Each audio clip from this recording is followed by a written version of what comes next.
Hey guys, I am going to keep this live stream relatively short. I just had a concept pop into my head today that I really wanted to go over. It actually is kind of related to a bit of a story I have surrounding not only today, but the last several years of my life and just some different ways of understanding my own mind and the way my own mind works that I've kind of learned to understand and some different changes I've made. Um, so just to get right into it, I realize there's like, hi guys, hi everybody that's in here. It's so nice to see you. I will say hello to everybody. I just want to kind of lay the foundation for what I'm going to say first so that I have an organized pattern I can go to and an open discussion we can all have if you guys want, after I kind of lay out some of the ideas that I'm thinking about right now. So the story is earlier today, actually, I should say, yeah, earlier today, earlier today, I recorded a reaction video to the new Indiana Jones movie. It is Indiana Jones 5. The reason for this was that I got a text from my dad. He and I will text once in a while about films and stuff like that. And he's the reason that I got into loving film the way that I do.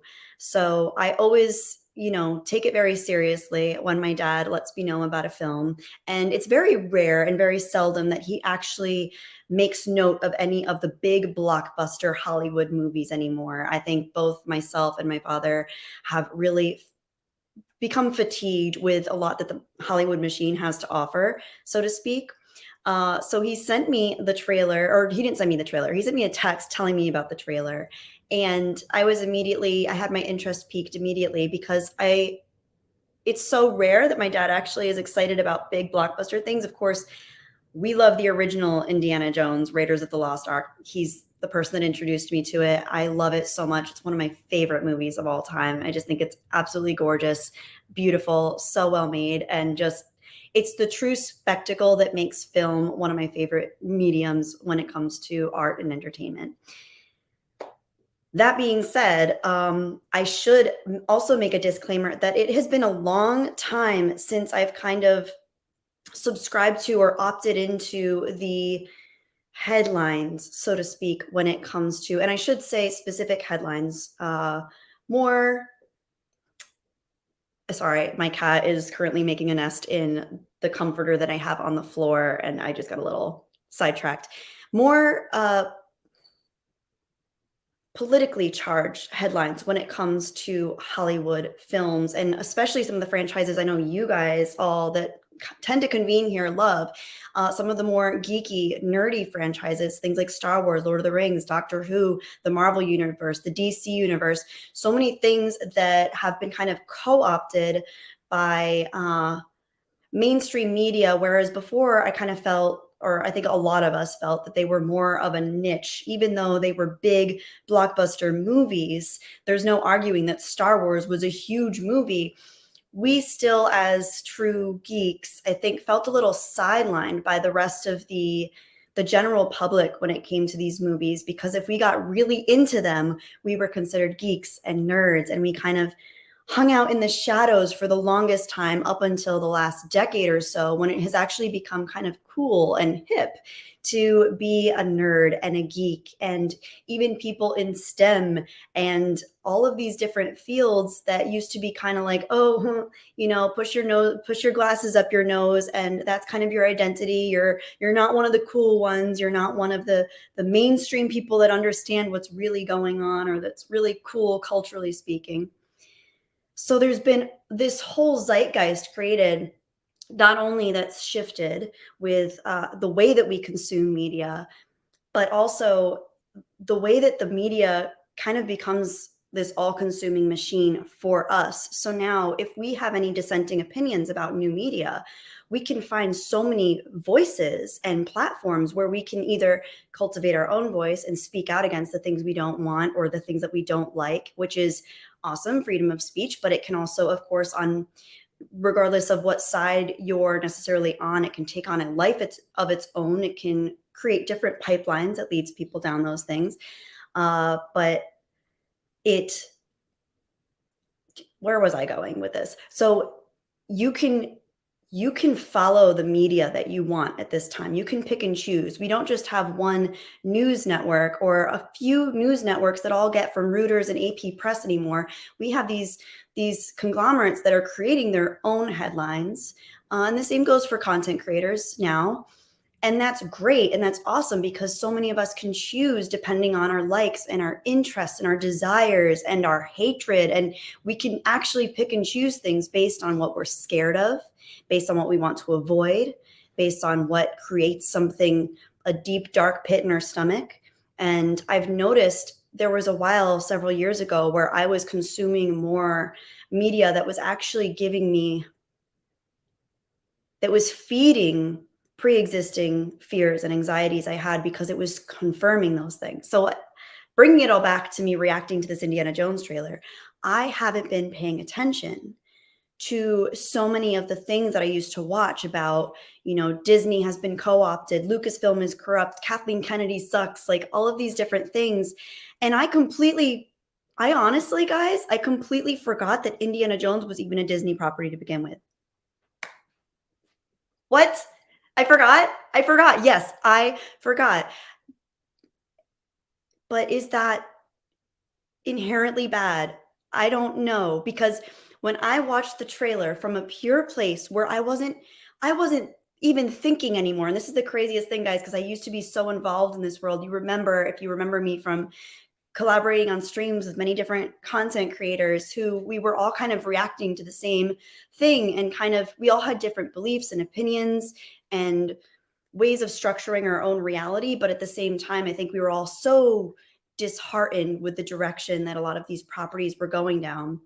But I forgot that Indiana Jones as a property, as a media property, had been co-opted by the powers that be at Disney. So I was watching this from such a place of, I think some would argue, naivete. Those of you that maybe still watch a lot of those content creators or still consume a lot of that media. But from my mind, I was watching it from a place of, I love Indiana Jones. I didn't like the Crystal Skull, but let's see what's going on here. My dad told me about it. And you guys should know, well, I don't know if you should know this, this might be personal, but my father has always upheld more traditional beliefs and values. And he doesn't like the idea of properties being co-opted by conglomerates and corporations, and those same properties beginning to toe a company line of what's being what the ideologues are saying about them. So for him to say this, but that's the crazy thing too, is that my dad's not necessarily consuming that media either. So I haven't been consuming it. My dad hasn't been consuming it.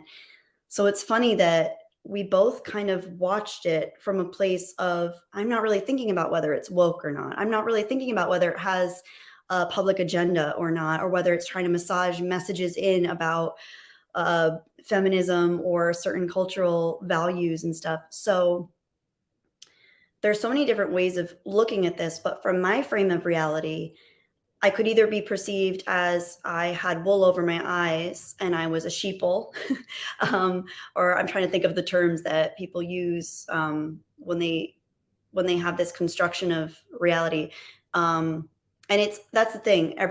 I believe that's not to diss anyone that believes that, because I think there's so valid reasons why people would feel this way about it. And I want to say that too, that some nuance that I wasn't able to get into the trailer itself was that there are different versions of reality and everyone is seeing something differently.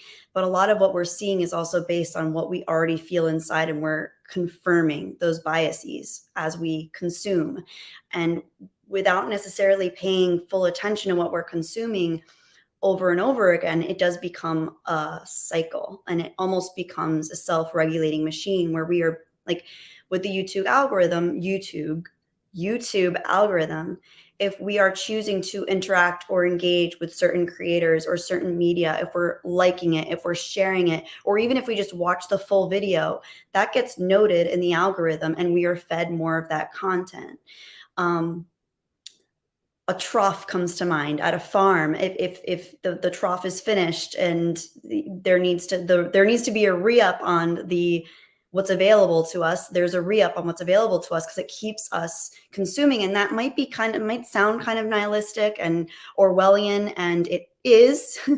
I do believe it is, but I do believe also at the same time, the importance is having the awareness and the understanding of that. I see you guys in the chat, by the way. I'm looking at your names, and it's so nice to see all of you here. I hope you're all doing well, and I will address you guys soon. I saw a super chat come in. I promise I will get to it. I'll get to as many of your guys' comments as I can. I'm trying to change the way I do YouTube, as I think some of you may have picked up on. I'm trying to create content that speaks to my heart and to my mind and what I'm personally going through in my life. There was a time where I think I created content based on what I thought would not only get views, but promote me to a place where I felt more confident. And I had to realize at a certain point, I'm never going to feel confident if I'm not speaking from a place of vulnerability and honesty.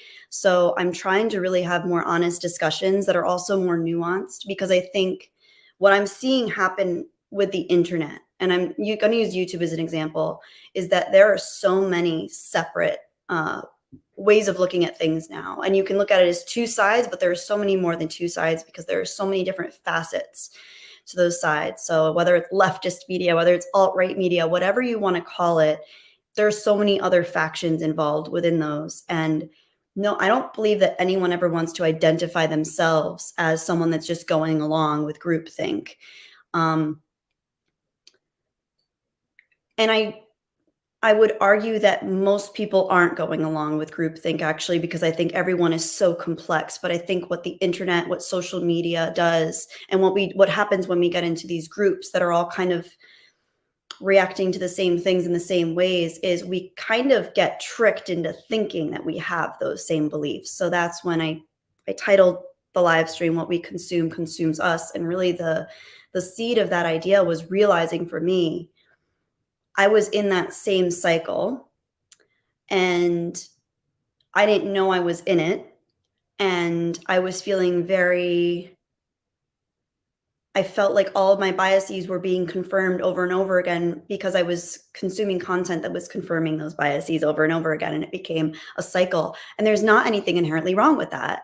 And that can be beautiful. That can give people a sense of community. That can give people a sense of belonging. I know for me, I always struggled with feeling like I belonged, in a sense, because I did grow up quiet. I know that might boggle some people's minds because I'm here talking to you guys right now, but I grew up very quiet. I think if I went to my high school reunion, I think barely anybody would recognize me other than my people that were close friends. Like, I had a few very close friends that I felt deeply connected with, and I know I would obviously immediately vibe with them. But as like a greater whole, I was such a like quiet, like just kind of like closed off person. And I think so much of that was like not only my personality, but also the things that I liked weren't the things. It goes back to being a nerd and a geek. The things that I liked, things that I was interested in, weren't being reciprocated by the general public and the cool kids at my school. So I think I developed this sense of, I really want to belong. And when I first made a YouTube video here, I never in my wildest dreams thought that I would find a sense of belonging. I thought I was just I was complaining about The Last Jedi, which I still freaking hate, and I still think it's horrendous, and I will stand by that forever. I never want to see it again. But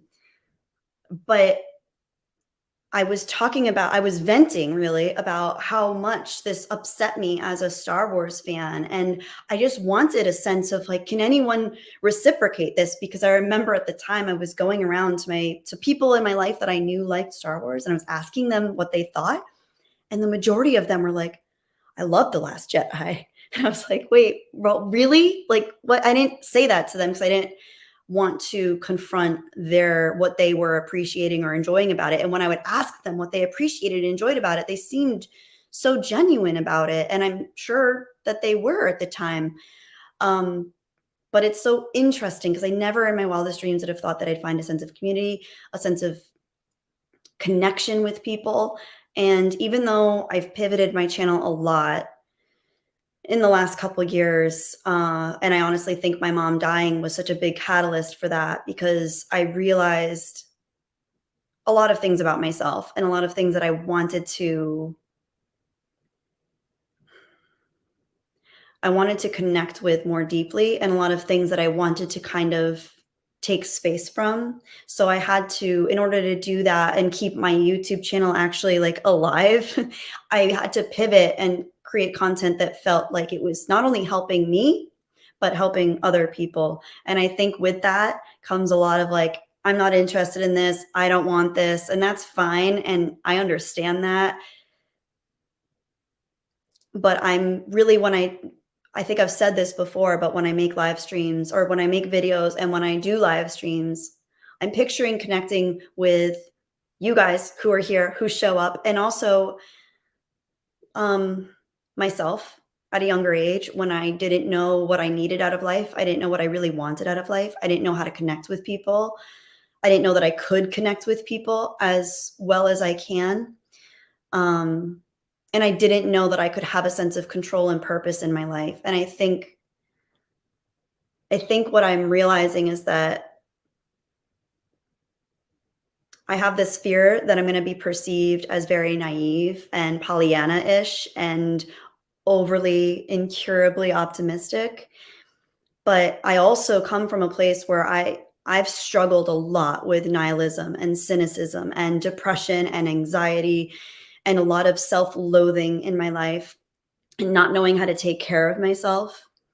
And it is literally the most painful thing. And I know that some of you listening or watching could relate to that. And it's so painful. And whether someone has issues with addiction, whether someone has issues with family, whether someone has experienced severe trauma in their life, I think everyone has a story behind how they feel about themselves and how they feel about the world that interconnects and intertwines and creates what we choose to consume, whether that's through our books, through our media, through how we choose friends or what we put up with from other people, whether we have a sense of healthy boundaries in life, whether we get walked all over or whether we hurt other people.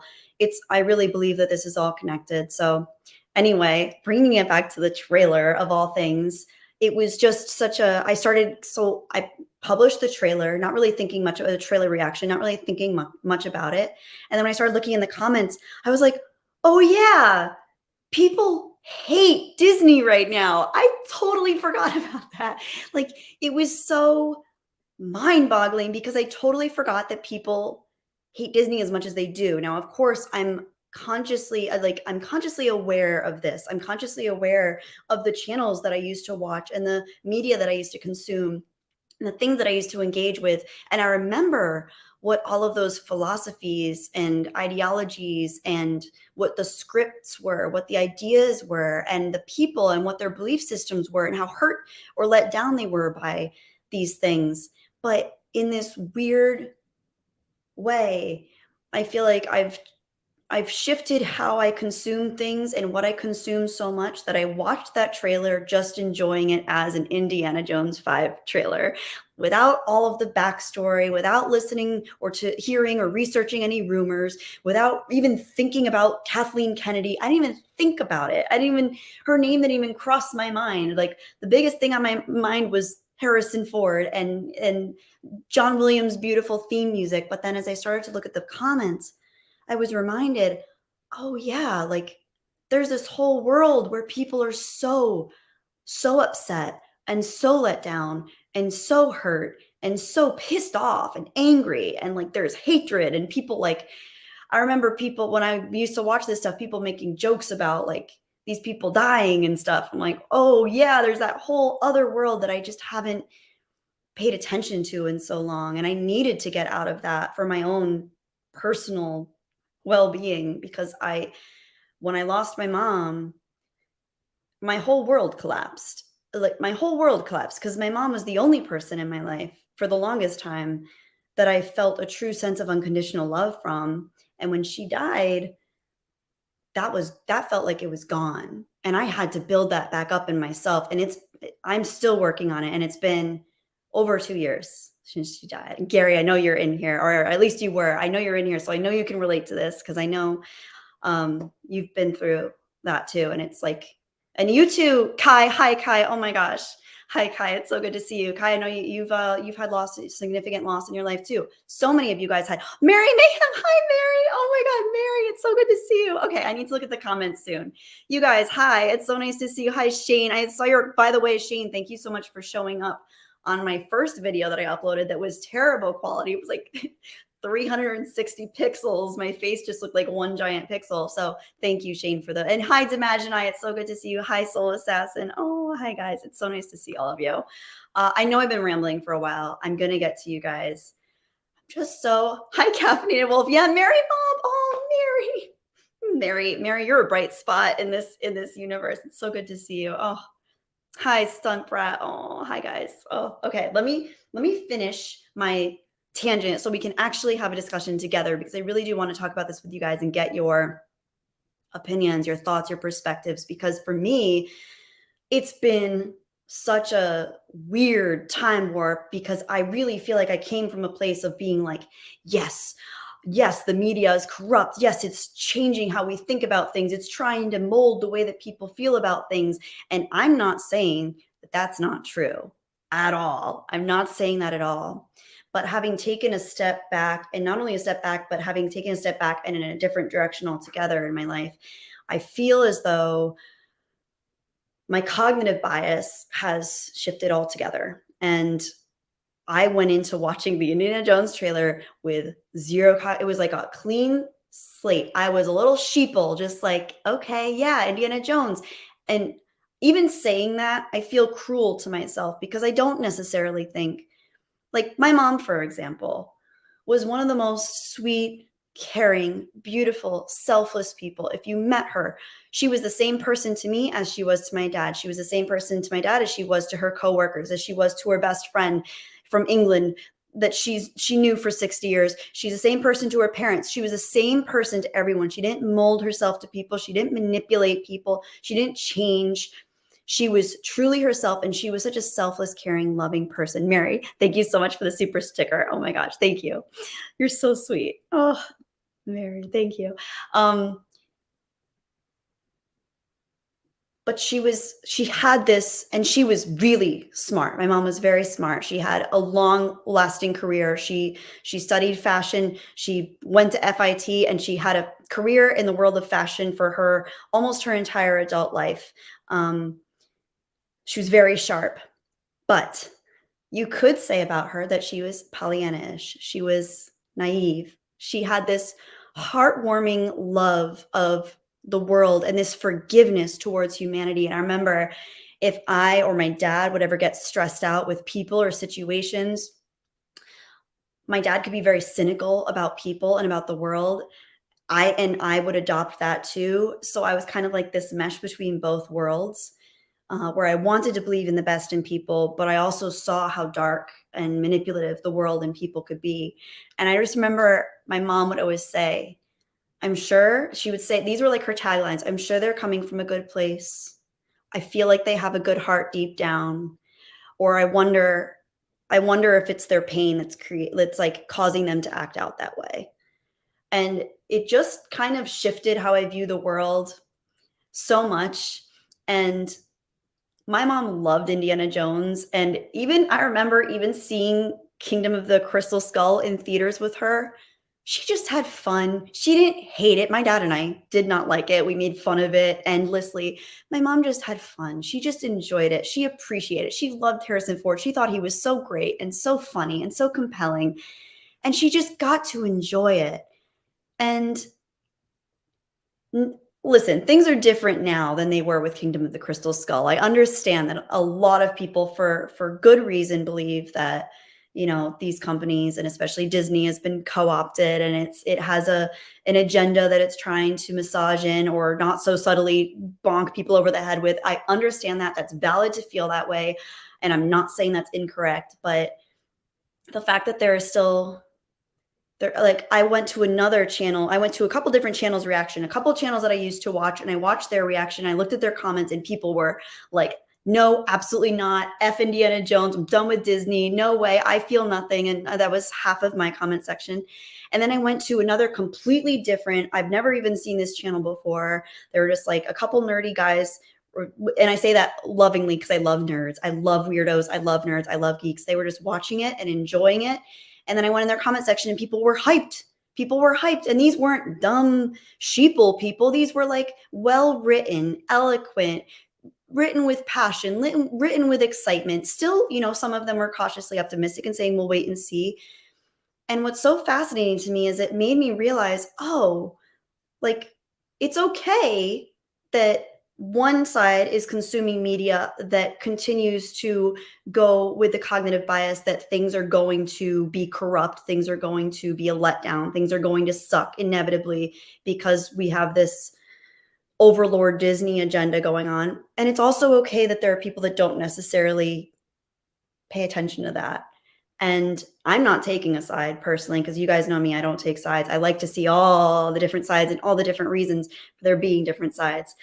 And Devaj and I, thank you so much for your super chat. Yes, it's good you stepped away and enjoy entertainment. And I needed to step away in order to start enjoying entertainment again. Thank you so much for your super chat, Devaj and I. It's awesome seeing you. That distance. I'm sorry, I'm so hyped up right now. I don't know if you guys can tell, I stood up for this stream because I was like, I'm excited. I need to talk about this because this has been my journey. This has helped me. And when I say that, I don't mean it in like a catchphrase way of like, oh, this has helped me. It'll help you too. I mean, like, no, this is fucking, pardon my French, this has fucking changed my life because I used to hate myself. I'm going to be honest. I don't know. You guys don't know me that well. Some of you do. Hi, guys who know me that well. Hi, guys who I've gotten close to and gotten to know. I used to fucking hate myself. And I'm not saying that like getting away from the media and getting away from watching the news and but it's a combination of a multitude of factors. But at the end of the day, it's taking personal responsibility for my own mental state. And it's taking accountability for what I bring to my own life. And I have stopped blaming the outside world for my problems. I'm going to be honest with you guys. I used to struggle, and I still struggle with being so scared of this YouTube channel because I'm so scared of being honest.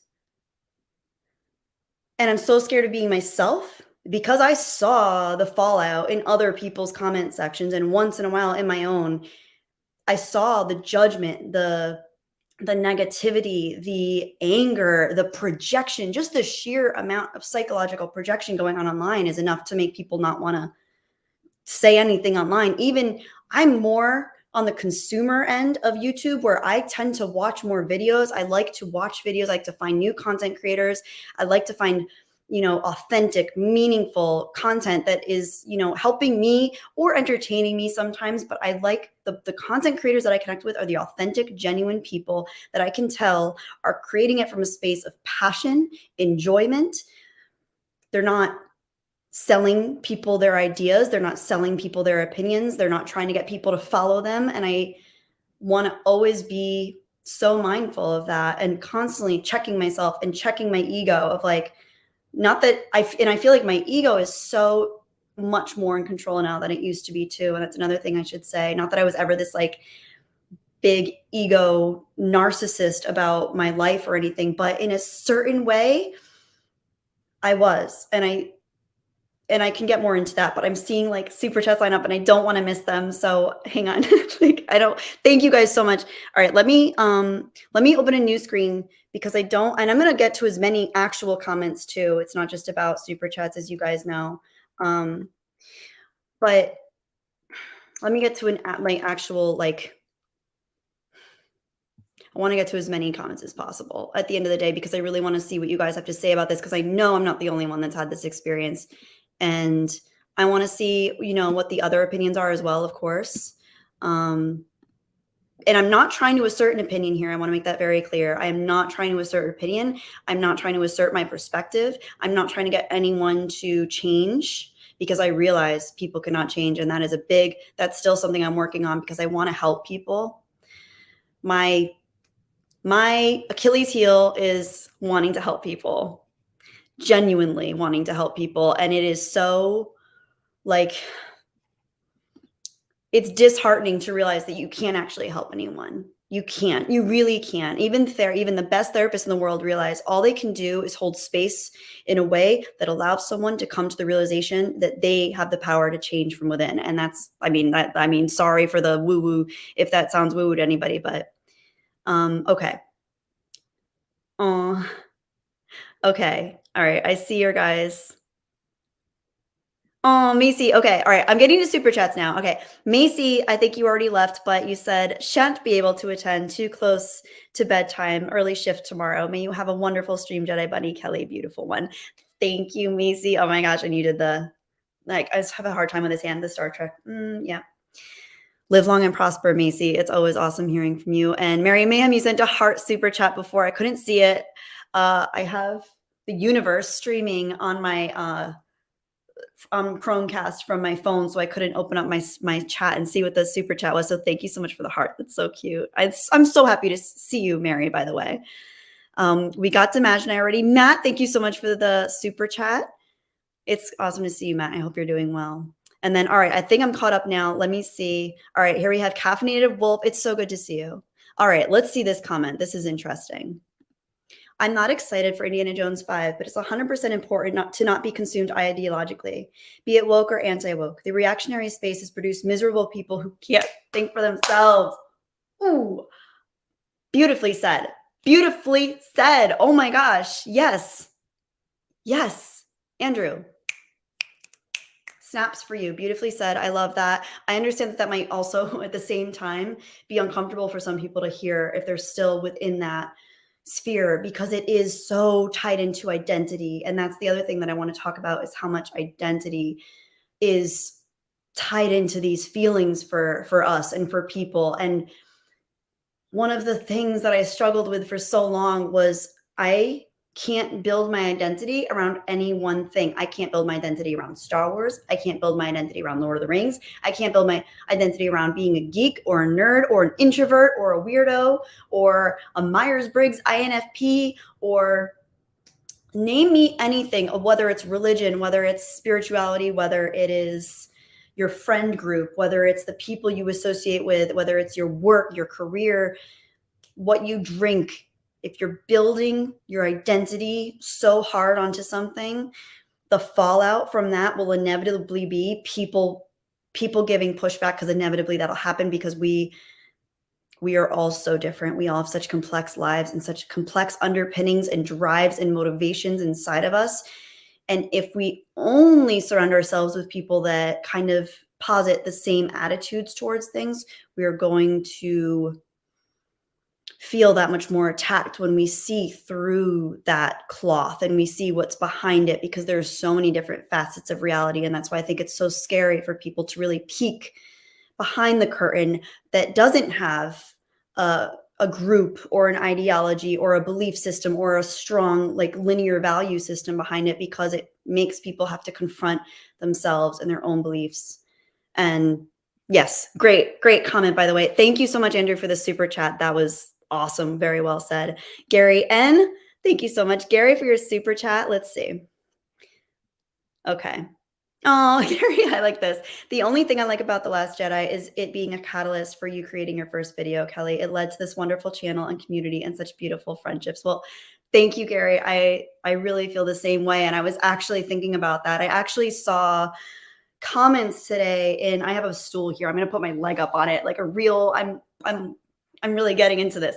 I saw comments today on my YouTube channel that I haven't seen from people in a long time, because I realized, and I knew this was going to happen when I changed my content. Obviously, not everybody's going to like it, because listen, I'm a weirdo. I'm on my own journey. I do my own thing. I'm in my own bubble. And I'm not doing stuff that's as algorithmically reactive as it was when I was covering Star Wars, or when I was collaborating with a lot of people that had much bigger channels than I did. I'm not going to have the same pull, and people aren't going to want to do follow along videos to get in touch with their body. And I get it, and I understand. But I saw people today in my comment section that I haven't seen in so long. And it was so nice, because I realized, wow, I made a video reacting to something, And some of their comments were very negative because they're still in that side of the world that obviously believes and feels and understands Disney and all of these franchises as being very corrupt. And so a lot of these comments were very dissenting or upset, and that's totally understandable. And again, I just want to reiterate for anyone that's come in the last few minutes, this is not me arguing that point. I'm not against that point. I do think that a lot of these franchises have been co-opted and the messaging is just annoying and preachy, and they're changing things to be what they want their performative ideology to be, and it's exhausting. But at the same time, like Andrew said earlier, it's important not to be consumed ideologically, be it woke or anti-woke. The reactionary space has produced miserable people who can't think for themselves, and that's the important message here. I love how you sum that up. Thank you again, Gary, for your super chat. Oh my gosh. Yes. Hi, guys. It's so good to see all of you in here. Oh, wow. I'm really behind on the chat. Yeah. I mean, obviously, I'm always behind on the chat, but okay, sorry. I'm just reading some of your comments. All right. Thank you, Adrian Stone. I'd much rather see authentic content personally. Well, I appreciate that. And that's how I feel. What are some other points I want to make? I'm just going to kind of like gaze at the chat as you guys come in and see if any other cool ideas come in. Now, if anyone's here that had something that they wanted to contribute to the conversation that I missed before because I was spieling, start slowly laying it in now, and I will see Bruce Lombardo, someone send tomatoes to Kelly so she can catch up.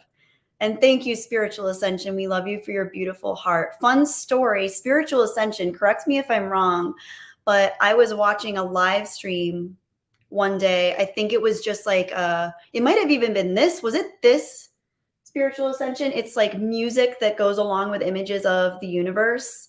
And I think I just like wrote in the live stream, like, this is so beautiful. And I think you were in there, and that's how you found my channel, and you've commented on so many of my videos, and you're always very supportive. So it's just cool. That's the thing I still love about the internet and YouTube, is that it's a space where we weirdos can find each other, and there's so much good to be had. But I think what happens, I'm going to switch legs on this stool. I think what happens, what ends up corrupting that is that, oh, Mary, I want to read your comment too. Okay. I think what ends up, just let me finish this thought. I think what ends up corrupting that is that people, as much as I love touting the benefits of being an introvert, I love being introverted. We are social creatures. It is a scientific fact that if a baby is not held and if it doesn't have interactions with other humans in the first several days of its life, it will die. We need people. We need interaction. We need connection. But what is the quality of the connection that you have in your life? And it's hard, and I'm not discounting that. It is so freaking hard because sometimes we come from families where our parents don't know how to connect with us in authentic, meaningful, or healthy ways. And that sets us up for sometimes a lifetime of not knowing how to connect with other people. And I don't care if you're an introvert or an extrovert, there are healthy ways of connecting with people, and there are very unhealthy ways of connecting with people. And I'm learning, I'm not there yet, but I'm learning how to have healthier boundaries in my communication and the way that I interface with the world in general.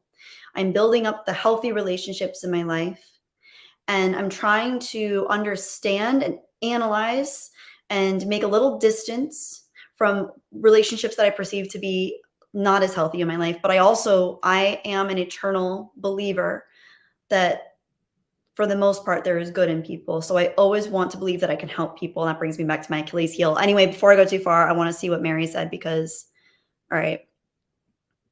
Mary, I couldn't agree more. Sometimes you need some distance just to gain perspective. I'm around if you want to bounce this off someone. Oh, Mary, thank you.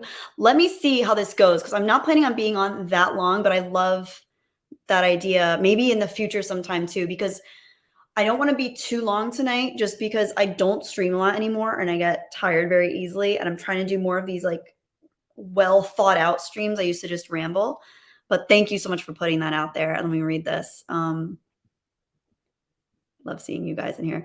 I love this. Mary says, I love this topic of discussion so much. Allowing anger to consume us hurts us. Yes, there's a difference between trying to take a stand and becoming an ideologue. Precisely. That is so well said, Mary. By the way, guys, if you like anything that Mary's saying, if you liked anything that Andrew, aka Caffeinated Wolf, was saying, they both have channels. I do suggest checking them out. I think it's always good to find an array of different people and channels, and don't just follow the same, homogenous group that's all touting the same ideas, philosophies.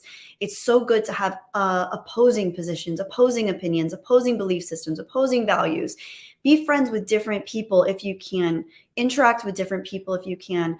I was listening to a podcast earlier today. I believe it was the Align podcast with Aaron Alexander, and he's kind of in like it's kind of a connective field where it's about not only physical health and awareness, but also mental health and awareness, spiritual health and awareness, and how everything's kind of connected. And the gentleman that he was talking with, I wish I could remember exactly who this gentleman was, but they were having a conversation about this whole park bench idea of, in the old times that really weren't that long ago, but essentially before the internet existed, there was this concept of sitting on a park bench and talking to whatever stranger was there and just having conversations. And the etiquette for the park bench conversation was that you didn't fight each other. You didn't get angry at each other. You listened to each other, assuming that you would be from two entirely different walks of life, because the assumption is that if you're two strangers who just happen to sit or be near this park bench at the same time in a bustling city or a small town, you could still be two strangers from completely different walks of life with completely different attitudes, behaviors, understandings of reality. And there's something so beautiful about that. And there's something so heartbreaking thinking that probably happens less now than it ever did before. Because, as an introvert myself, I shudder a little bit at the thought of like having a full-fledged conversation with a complete stranger that I don't know, and I don't know like what their motives are, and I don't know who they really are. And I like to keep myself kind of like, I'm a little bit boundaried and a little bit guarded in person until I actually realize that the person is trustworthy or safe, or that they're a good person. They're coming from a good place. They're not going to try to, eat me or anything. That was a weird, obviously no one's going to, well, some people will try to eat you. They're the Cannibal Cafe. People do try to eat each other. So I won't discount that either. Anyway, I'm behind on the comments again, but just like the concept of that's like, it's not entirely out the window, but that people are having these never ending, eternal debates online. And they're so upset and they're so heated and they're so fueled by anger and hatred, and they feel, because of what they consume and how they consume it, that they are justified in hating the other person. And then what happens, sadly, this is a phenomenon we've seen for millennia, is that when you feel that another person is wrong or they're not part of your tribe, you other them. And when you other someone, you think that they and their life and their values and their opinions are less valuable. And there's nothing but dissonance in the world when this is created over and over again. And I think, the internet and social media and phones and technology can be such a helpful and powerful tool. But are you letting it be a helpful and powerful tool in your life? And that's the question, when my mom died, that I really had to ask myself, because if I didn't, I don't think I'd be here today. Like, I don't think I would be here today if I didn't start asking myself the right questions. Voltaire said, what's the quote? Judge a man not by his answers, but by his questions. And I've learned to ask questions about myself, my life, my beliefs, my values. And I don't have the answers for you guys. I don't know what your answers are. But if you're not asking yourself why you feel the way you feel, or how you're actually feeling, do you know how you actually feel in this moment? Do you feel stifled? Do you feel threatened? Do you feel angry? Or do you hate me right now for saying whatever I'm saying? Do you feel a sense of, yes, I agree? Do you feel a sense of like, no, you're stupid. This is dumb. Like I know more than you, because all of those are valid, because your entire life experience has led up to you feeling whatever you're feeling right now. But just start there. Start with questioning, how am I feeling? Why do I feel that way? And anyway, I think that's so powerful. Let me get back to your comments. Golneth. Hi, Golneth. Self-reflection is important. I totally agree. Hi, Matt G. Oh, Matt G. Thank you again for your super sticker or super chat before. I think you just sent us a blank super chat. Gary N. Yes, totally agree. Hi, Wise Guys Entertainment. Mary, I love this. Kelly is as gentle as a dove and as wise as a serpent. Both good qualities, Mary. You're so sweet. It's so nice to see you again. I've missed you. Oh, hi, Captain James T. Skywalker. Oh. Yes, Charlie Stevenson, park bench, waiting room, bus stop. Those were the days. And let me see if I can get into this concept too, because I'm trying to think how to verbalize this.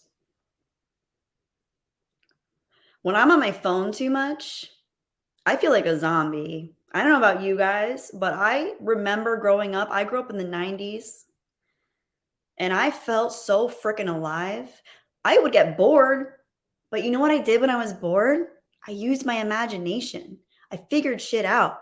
I went and hunted for salamanders, or I read a Stephen King book, or I snuck into someone's abandoned house. Like, there was so much shit you could do. And there still is. All those things still exist.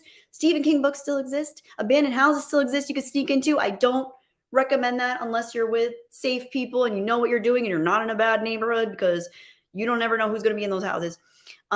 You can still hunt for salamanders and just be, gentle with them. A lot of salamander species are endangered now, which I wish I knew as a kid, because I caught so many salamanders and kept them in little containers in my room, and I probably should have just let them be under their logs. But all that stuff still exists. But the sad thing is that when I have this is my cell phone. I keep it encased in carbonite. Just kidding. It's in a wooden case that can close, so I don't have to look at it all the live long day. When I have this, boredom isn't an option. And when boredom isn't an option, we're not exercising our imagination. And what's so beautiful about the people in this world that are still artists and creatives and musicians, and they're creating things and they're making things, is that they don't let that boredom become this scroll hole. It's the scroll hole, and I see it all the time. And many of you know, I've worked as a teacher for well over a decade now. I have seen children shift, children change, but guess what's happening to the parents are changing. And what the parents are modeling in their homes is what the children adopt. I've seen kids that aren't attached and addicted to technology. And guess what? When you meet the parents and you're spending time with them, they're not picking up their phone. Oh yeah, Johnny's doing oh yeah, he's so annoying at home. I can't get him to calm down. The parents are with you, they're present, and guess what happens? Their kids know how to be present and connected, and they know how to feel their full range of emotions instead of going to their phone. I'm sorry if this sounds judgmental, and if any of you are attached to your phone, because let me tell you, I have to use my phone so carefully because I have work on my phone. I have my family that they live all over the world now at this point, and the only way I can really get in touch with them is on my phone. So I need to create conscious, meaningful, mindful boundaries with my phone, and it's so tricky. And I don't know if you guys, whether it's YouTube, TikTok, Twitter, Instagram, the only one I'm on is still YouTube. I've only ever done YouTube. And even then, it gets so easy to just want to consume and watch. And there's always a new video. There's always a new thing. There's always, ooh, someone did this. Anyway, the park benches, the waiting rooms, the bus stops, they still exist. But what are we doing when we're in those spaces? I have a trick for you guys. It's right here. This is one of my favorite books in the world. It is so old now. I bought it when it was already vintage at someone's like tag sale. It's falling up. The binding is cracking. I should get a new one.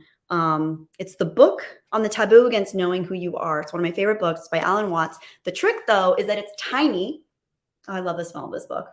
It's tiny and it fits in my bag. So if I know I'm going to be waiting for something, it's this, not this. This comes out if I'm in a waiting room. And I know it sounds small and insignificant. And I don't know if any, I know some of you are readers. I know you, Golneth, are a reader and a writer. Like, I know not all of you are, but find your version of whatever this is. Even if it's a little journal you can write in. And I'm telling you, you will start to see people differently. But I think the most disheartening thing is seeing the majority of people not interfacing with their world anymore, but interfacing with their phone. And the phone isn't the real world. Anyway, I don't want to like start preaching about that because that's what this is about. But oh, you guys rock. Hi, guys. All right, I'm back. I'm looking at the comments now. Dimaginai, there's a thing called balance. As a Sith, I have mastered the force of the phone. Dimaginai, I love that. I love that you identify as a Sith. I love that you identify as a Sith. Very cool. I myself am a Jedi.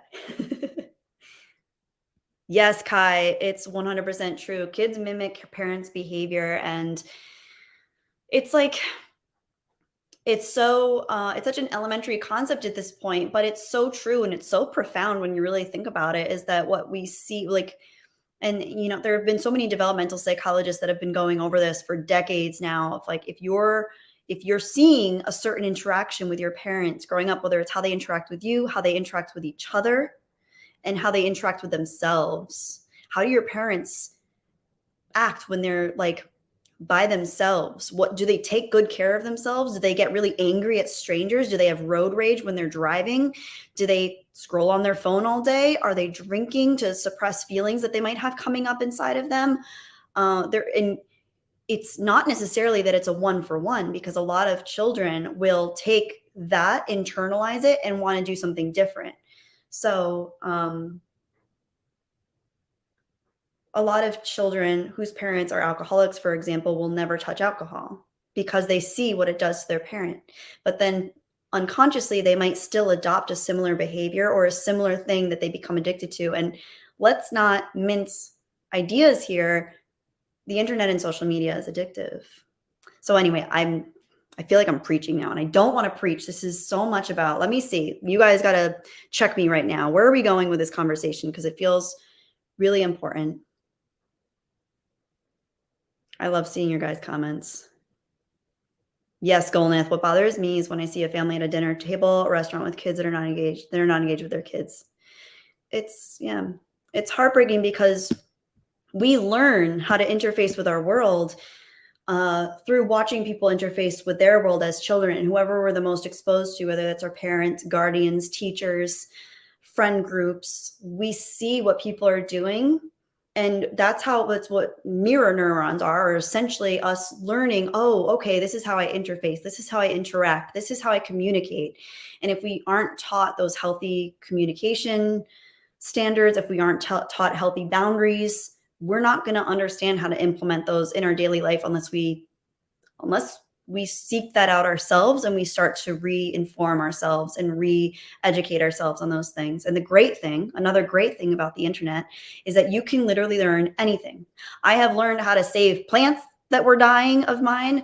I have learned how to take care of Nova when she had a flare-up she has a condition that causes her eye to flare up. I've also taught myself like breathing techniques through the Wim Hof method. I add like guided meditations. You can do anything you want with the internet. There's so much. And I think that's great if it's a constructive tool and you learn to let things help you. Learn to let yourself find ways to help yourself live a better life. That has helped me. Anyway, I'm preaching again. I'm doing it again. Okay, guys. See, Zach says there's so much out there that's good. We don't have to be angry that some things are bad. We can be, but not always. Totally agree. Totally agree. And anger is a really tricky one too, because I know you guys might not believe this, but I have struggled with anger for so much of my life. And I think it manifests in different ways for me. Um, but when I trace back the anger, a lot of it comes from fear. I think all of it comes from fear, actually.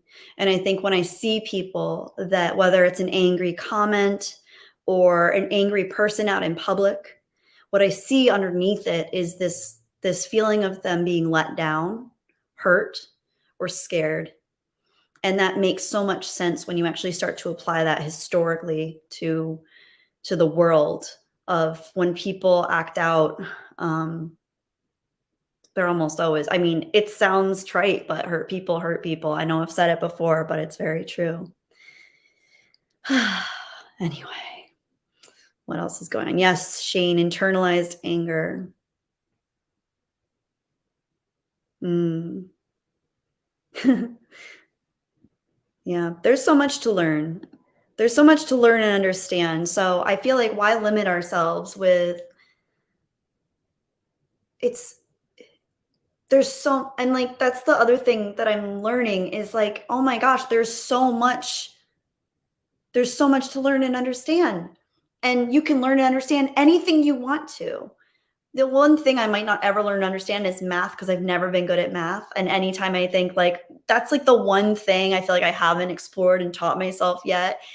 And what's so interesting to me is that I think as associative learners, humans, when we start unlocking different ranges of knowledge within our minds and we start being able to apply that knowledge in real world scenarios, it becomes associative to where we are able to see different things and how they're connected. So I wonder if I actually did start to kind of look at math and try to understand it, if I'd start to make better connections in my life with other things that I'm not so good at necessarily. But anyway, so interesting.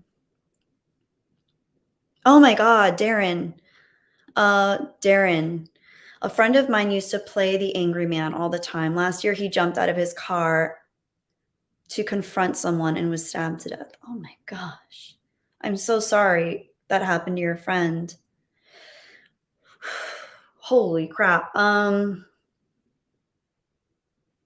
heartbreaking. That's heartbreaking. He met someone that was obviously holding on to even more anger than he was, someone that was willing to take it to that level, and that's heartbreaking. Wow. Ooh, Kai says, I like to abstract math into visuals. Seems to help a lot of people who have trouble with it. I never thought of it that way, like geometrically. Hmm. I'd have to look into that. All right. What else is going on, guys? Give me something else to work with. Oh, I like this. Shane Nolan. I remember a line from Dune. Paul Atreides' early education was on how to learn. He often said, it's amazing how often people believe they can't learn. Yes.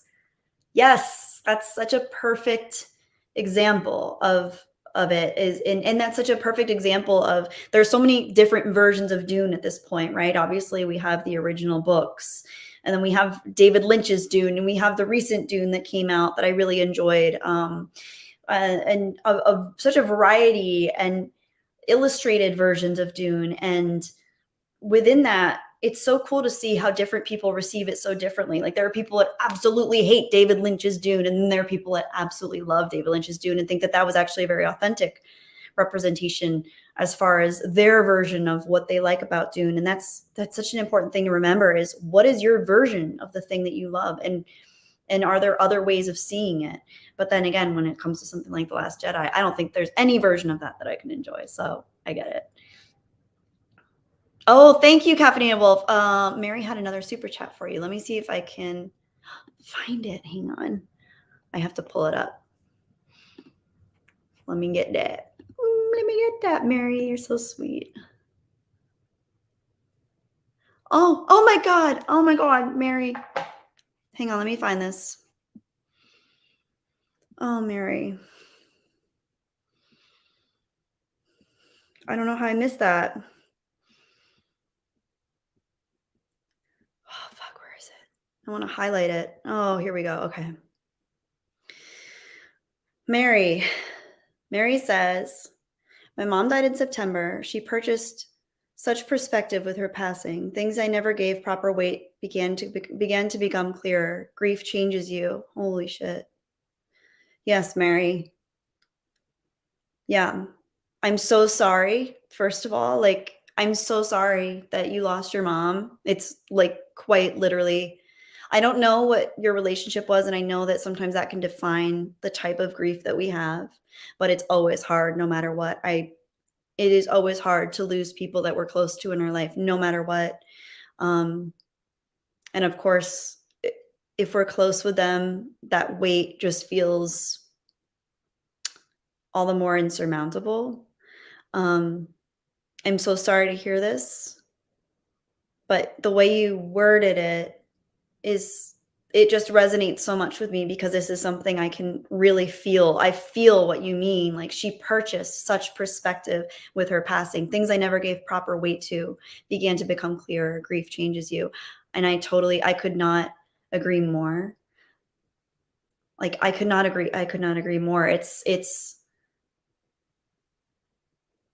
and I think the hard thing that I've realized about grief because I've known people that have lost people since my mom died. And I've lost people before, but it just brought things into a sharper focus when I lost my mom.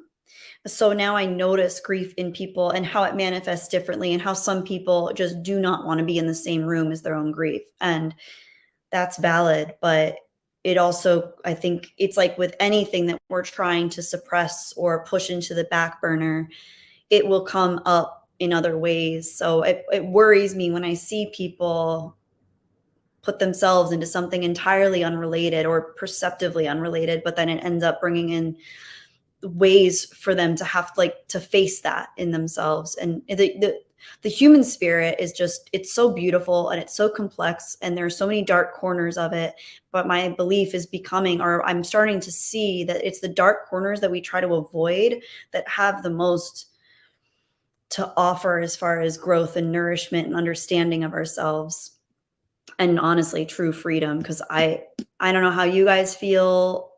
I feel like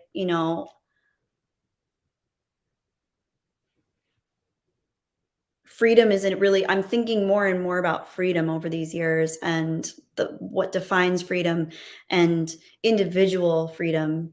um in the book Man's Search for Meaning, which I have not read the whole thing yet. I actually couldn't even get through the first like few paragraphs without sobbing because I got it shortly after my mom's death. Um, but essentially, it's about Viktor Frankl, who ended up, I believe, becoming a therapist later in his life. He was in the Holocaust and he lost all sense of meaning in his life because he saw everyone he loved be killed. Um, and when you're faced with that and you lose that sense of meaning and that sense of purpose, you either build it from within or it's completely deconstructed and you lose your freedom essentially, which is obviously what the whole goal of that of the Holocaust was to destroy them and destroy their freedom, of course. And a lot of people would argue that that today our freedoms are trying to be systematically stripped away from us. And I can't venture to say whether that's factually true or not. But I think there's always, when people are in power, there will always be a vying for more power. And the human spirit can be corrupted. It is not always pure.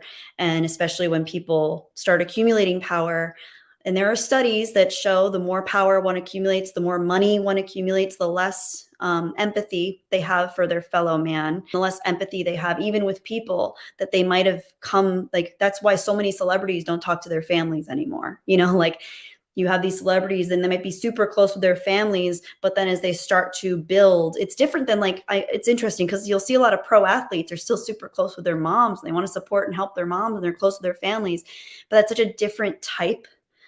When you see celebrities, I think so many of them get into it for the pure feed of the ego to begin with. And I'm not saying all celebrities are narcissists because I don't believe that, but looking at like Hollywood celebrities, for example, or people involved in the Hollywood machine, for example, so many of them do get into it to sort of feed their sense of ego.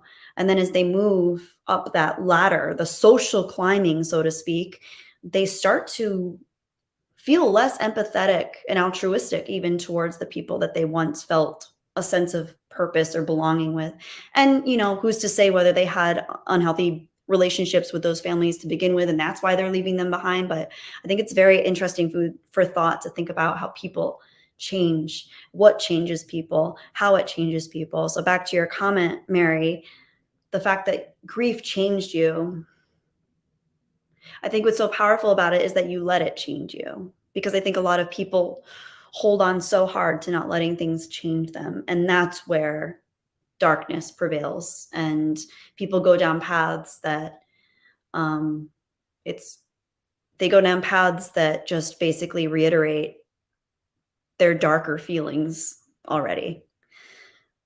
So anyway, Mary, thank you for sharing that, and I'm so sorry. I'll be thinking of you, and my heart goes out to you. Hi, Phil TMNT. Yeah, Phil says, yeah, never knowing when you'll lose the people you care about is why I try to show the people that I care. That's beautiful. Hi, Noah. Hi, Noah. Hi, you guys want to see Noah? Noah. Oh, hello, everybody. It is so nice to see you. Wow, it's been so long. I missed you so much. I'm going to put her on the bench. Maybe she'll stay with us. Yeah. Hi, Noah. Hi. Yeah, she's here. She's here next to me. She's looking at me. All right. Mary, love that cat. I know, me too. I love Nova so much. Everyone's saying hi to Nova. She missed you. Actually, Andrew, Nova's really small. Nova's a small cat. You wouldn't know it. I guess you can't really tell. She looks bigger on screen. I look bigger on screen. We all look, that's 10 pounds, and she's only 7 pounds. She's a small cat. So, yeah. Hi, Iron Maiden. Gotta love Nova. Gary, thank you for sending Mary your sweet wishes. Yeah, she looks big from the camera angle, lol. This is fun, by the way. I like standing and streaming. I feel more like in control and like I have a point to make. When you're standing, you feel like you're presenting. I used to, well, I probably will again, but I was sitting on my floor because I get my upper right trapezius gets pain in it. So I try to sit on my floor as much as possible. But standing is actually pretty good so far. I don't have any pain. Ooh, the Mr. Zanshan. This looks like a good comment. Power seeks more power. I know many wealthy people. They all think of those without wealth and influence as lesser people, except one I know who's spiritually strong. His compassion is always only grown. Thank you, the Mr. Zanshin. That is a great comment and a great observation. And I don't actually know that many wealthy people. I mean, I've obviously met some in my life. The town I grew up in had a significant amount of wealthy people, but I found that my friends were more so people that were not from that walk of life, just because you're right. There's this sense of, and it's not always true because I shouldn't say that. I have met people that have a degree of wealth that, like you said, if they're spiritually sound and they're taking care of their own genuine needs and not just kind of living in a consumeristic, materialistic, accumulative based mindset and lifestyle, if they have real strong values about who they are and what they want out of life, experientially and connectively and humanistically, they can be some of the most beautiful, kind people. But yeah, there's this sense of like disconnect. There's this YouTuber I really recommend if you guys like any of the stuff I've been talking about with media, especially Georg Rockhall Schmidt. He's really funny. He has an extremely wry wit and sense of humor. He's British. He sits like in his dark room with a lava lamp on. He's incredibly intelligent, and he just has such like, you can tell he doesn't consume a lot of the like frequently uploaded constant like reactionary stuff. He's very you can tell that he's just intelligent. He examines his own beliefs, and I just find that so refreshing, especially in the YouTube sphere, because it feels like the bigger YouTubers get, the more they kind of start towing their own line, which is what I'm trying to like. I mean, I'm not a big YouTuber at all, obviously. I'm a shrinking YouTuber, if anything, but I'm always trying to examine, what am I doing? Why am I doing it? How do I feel about it? And what do I want to do? So I have so much respect for people that do that in general. And I still really love YouTube as a platform. I think it's so freaking cool that someone can create a channel and put their views on reality out there, whatever that is, whether it's with gaming, whether it's with plumbing, whether it's with climbing mountains, whether it's with fish tanks, whatever it is, it's so cool. And some of my favorite YouTubers are people that I never would have thought I'd be interested in what they're talking about. It's just when someone has a degree of authenticity, a degree of passion, maybe a little bit of vulnerability, where you can tell that they feel really passionately, but they're not sure how people will take it. And it makes me passionate about it. And I would love to move my channel in a direction that I actually felt that way about, but I'm still figuring it out. And it is hard because I don't really know. I want to do what you guys enjoy, and I want to create things that you guys feel good about, that resonates with you, that maybe helps you or feels as special to you as it does to me. But it's always hard because, especially algorithmically speaking, I mean, it's depressing looking at my YouTube analytics. It's depressing. I think I've even heard big YouTubers say that it's depressing to look at their analytics. So I can't imagine, like, for smaller YouTubers, just like sometimes it's like, why do I even try?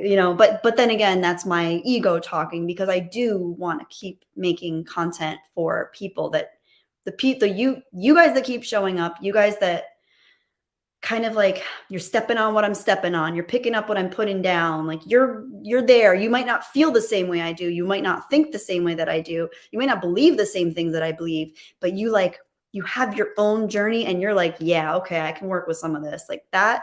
You guys, that rocks. I saw another super chat come in. Let me get it. Let me get back to some of your other comments too. Steve, hi, Stephen Yarnell. Oh my gosh, hi, Steve. It's so good to see you. On the path to knowledge, the warrior must penetrate deeper and deeper inside himself and his life. On the path to knowledge, the warrior must die only to be reborn again with fresh insight. That is freaking beautiful.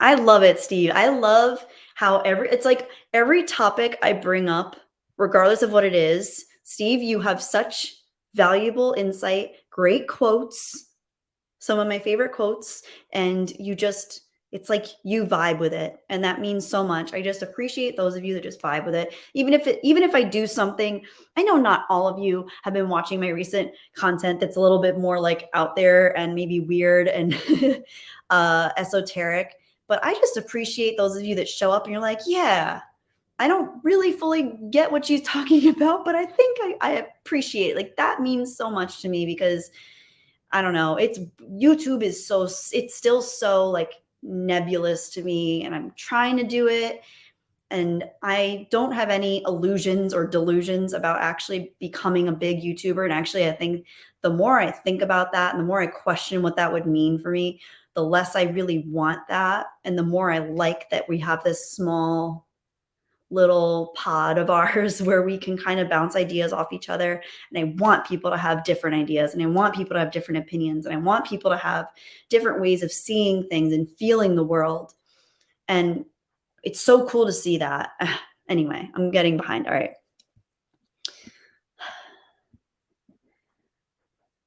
Oh, thank you, Phil. Honestly, love how deep your thought process is. Thank you, Phil.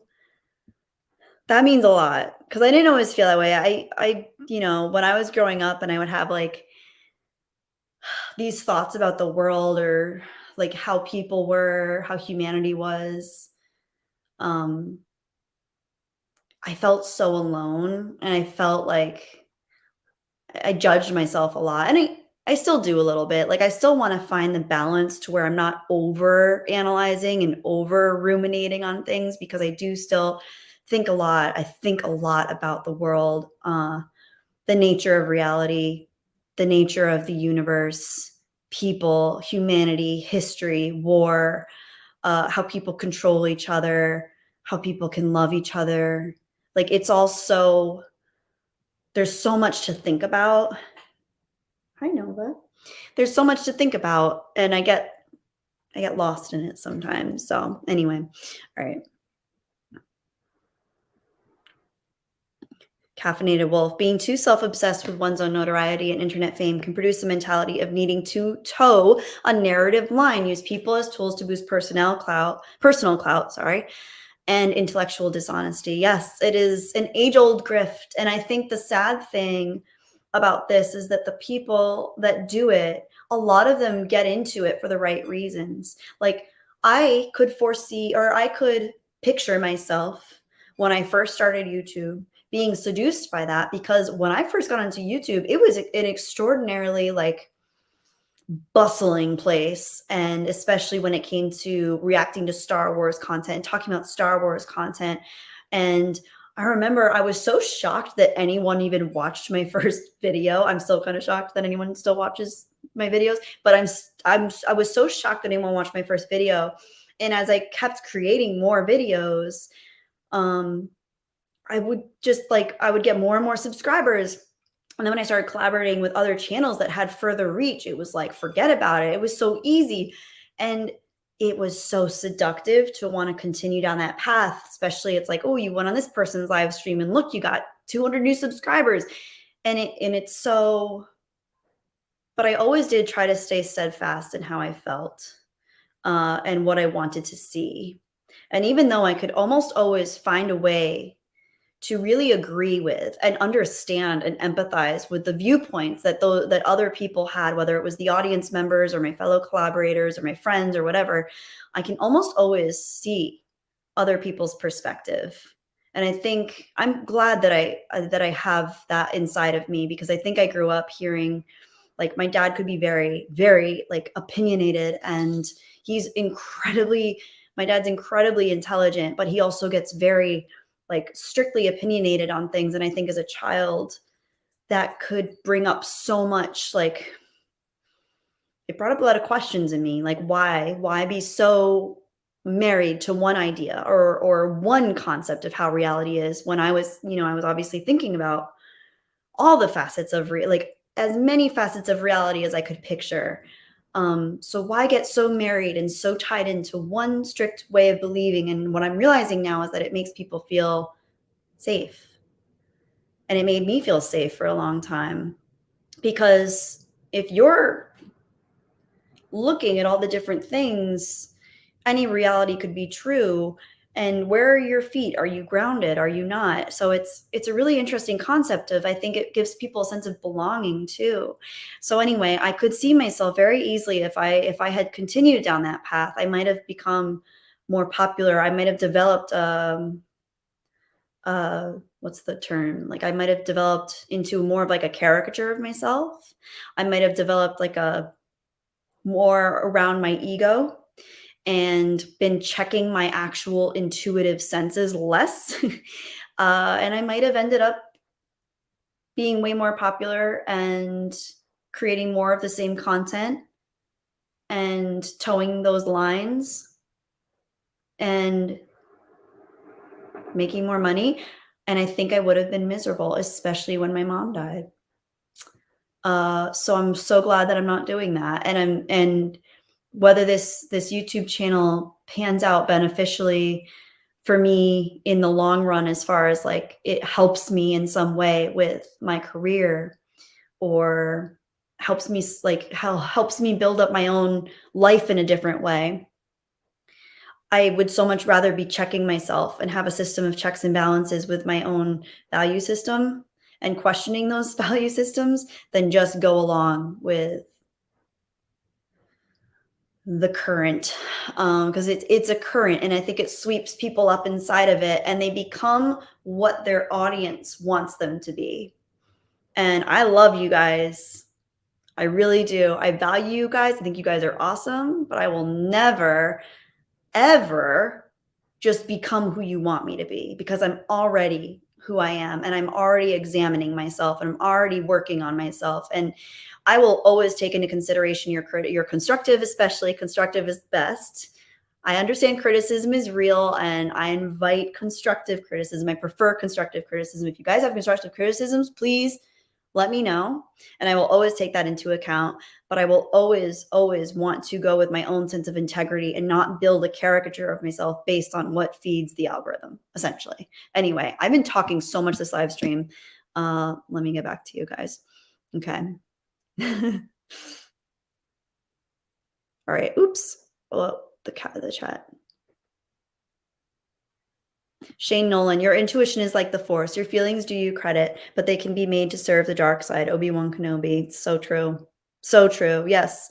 And especially if you don't examine where your intuition is coming from, because I think a lot of people think your intuition, they make the mistake of thinking that your intuition, your like gut instinct is like your natural instinct. And it isn't always, because if you've had struggles in your life or you've had trauma in your life, your gut instinct might actually be based off of your trauma rather than what's really happening. So our gut instincts can actually put us in positions where we're judging situations or people or experiences based on our fear rather than what reality might actually be.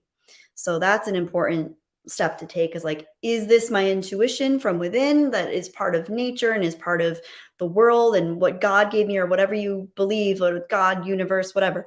Like, is this really my intuition, or is this a feeling that I'm getting because I'm in fight or flight and I'm worried that something's going to go wrong and I'm reacting based on that?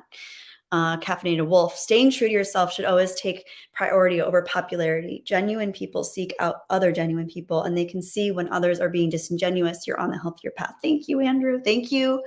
I have seeing you and Mary here tonight like made my night. It's so good to see you guys. Like, it's so good to see you guys again, and know that you guys are like actually like on this page too, because I think I took such a step back from like other people on YouTube for so long. Like, obviously the circles that we all ran in the same circles for so long.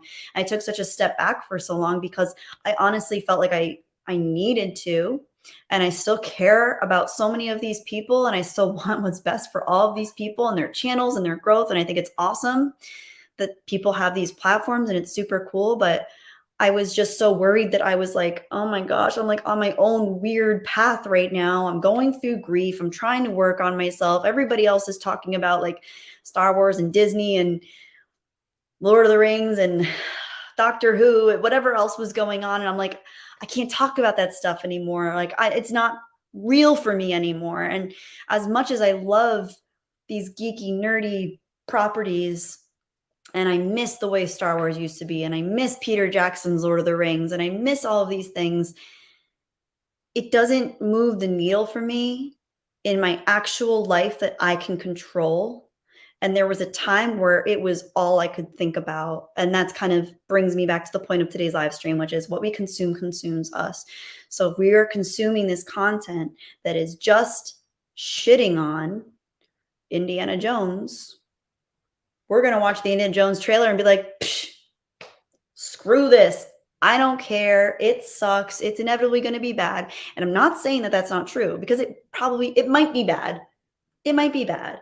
I'm not arguing that. It might be really bad. It might have like performative wokeness and the feminist agenda and all that, and they're going to kill Indiana Jones. I didn't even know that that was a theory. I'm so sad. If they kill Indiana Jones, I'm going to be very sad, but at the same time, I won't watch it if I find out that's going to happen, because I'm not going to put that I'm not putting that juju in my life. I'm not putting that energy in my life anymore. If you're killing Indiana Jones, stay away from me. I don't want to talk to you.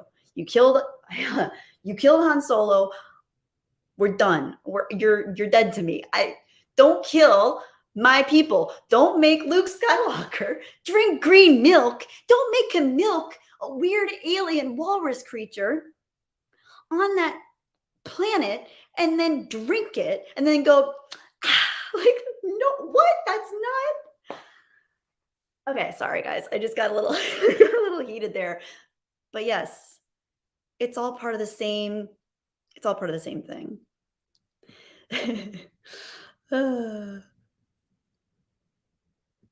Mary, we owe it to ourselves to be honest and sincere. This platform can chew you up and spit you out. Who you are is so much more important than what you think you are to the public. I love that. I love how much realness is in this chat tonight, guys. Thank you. Hokies. Hokies. Hi, Hokies. Ah, it's so good to see you. I was surprised by the trailer. Was not excited for the movie, but it was a good trailer. Yeah. So I need to like re-up on my lip hydration right now. Yeah, I wasn't expecting well, I didn't know what to expect from the movie, and I didn't even know. I honestly didn't even know that Indiana Jones 5 was coming out. So it wasn't until my dad texted me that um I watched the trailer and I thought it was a great trailer. And I wasn't looking, I wasn't like, where's the wokeness? Where's the feminist agenda? I wasn't looking for that stuff because I forgot that that was part of it. So I just enjoyed the trailer. I enjoyed the music. I enjoyed seeing Harrison Ford. I love the way he delivers his lines. Uh I just enjoyed it from a place of perhaps it was naivete. Perhaps I had the wool over my eyes. Perhaps I'm a sheeple and I'm uneducated, but I enjoyed the trailer. I like the percussive elements. I love John Williams' themes. I enjoyed it. And maybe I'm an idiot for it, but I enjoyed the trailer. The movie might suck. If it sucks, it sucks. I'm probably not gonna review it. Maybe I will. Maybe if I see it and I really like it, I'll review it. Maybe if I see it and I really hate it, I'll review it. Maybe if I see it and I don't know how to feel, I'll review it. But I'm not going to review it based on what I want you guys to think because I want you guys to think for yourselves. Start thinking for yourselves, please. There are a lot of you in this chat that I care about, that I've gotten to know over these years. I recognize your names. I recognize your photos. I know you guys. I've talked to you. I've talked to some of you more than others. I've gotten to know some of you and your lives more than others, but I care about a lot of you guys in here. Please just do me one favor. If you can do me one favor and think for yourself as much as possible. And if you feel like you're nodding along to everything someone says, just question why. And maybe it's a good reason. Maybe it's a healthy reason. Maybe you're like, yes, this feels true for me because this is the path that I'm choosing consciously right now. But if you don't know why you're agreeing with something and you're just like, yeah, fuck this, like I hate this, just like, not saying you can't hate things, just like pump the brakes a little bit and examine it. Think for yourself. Okay.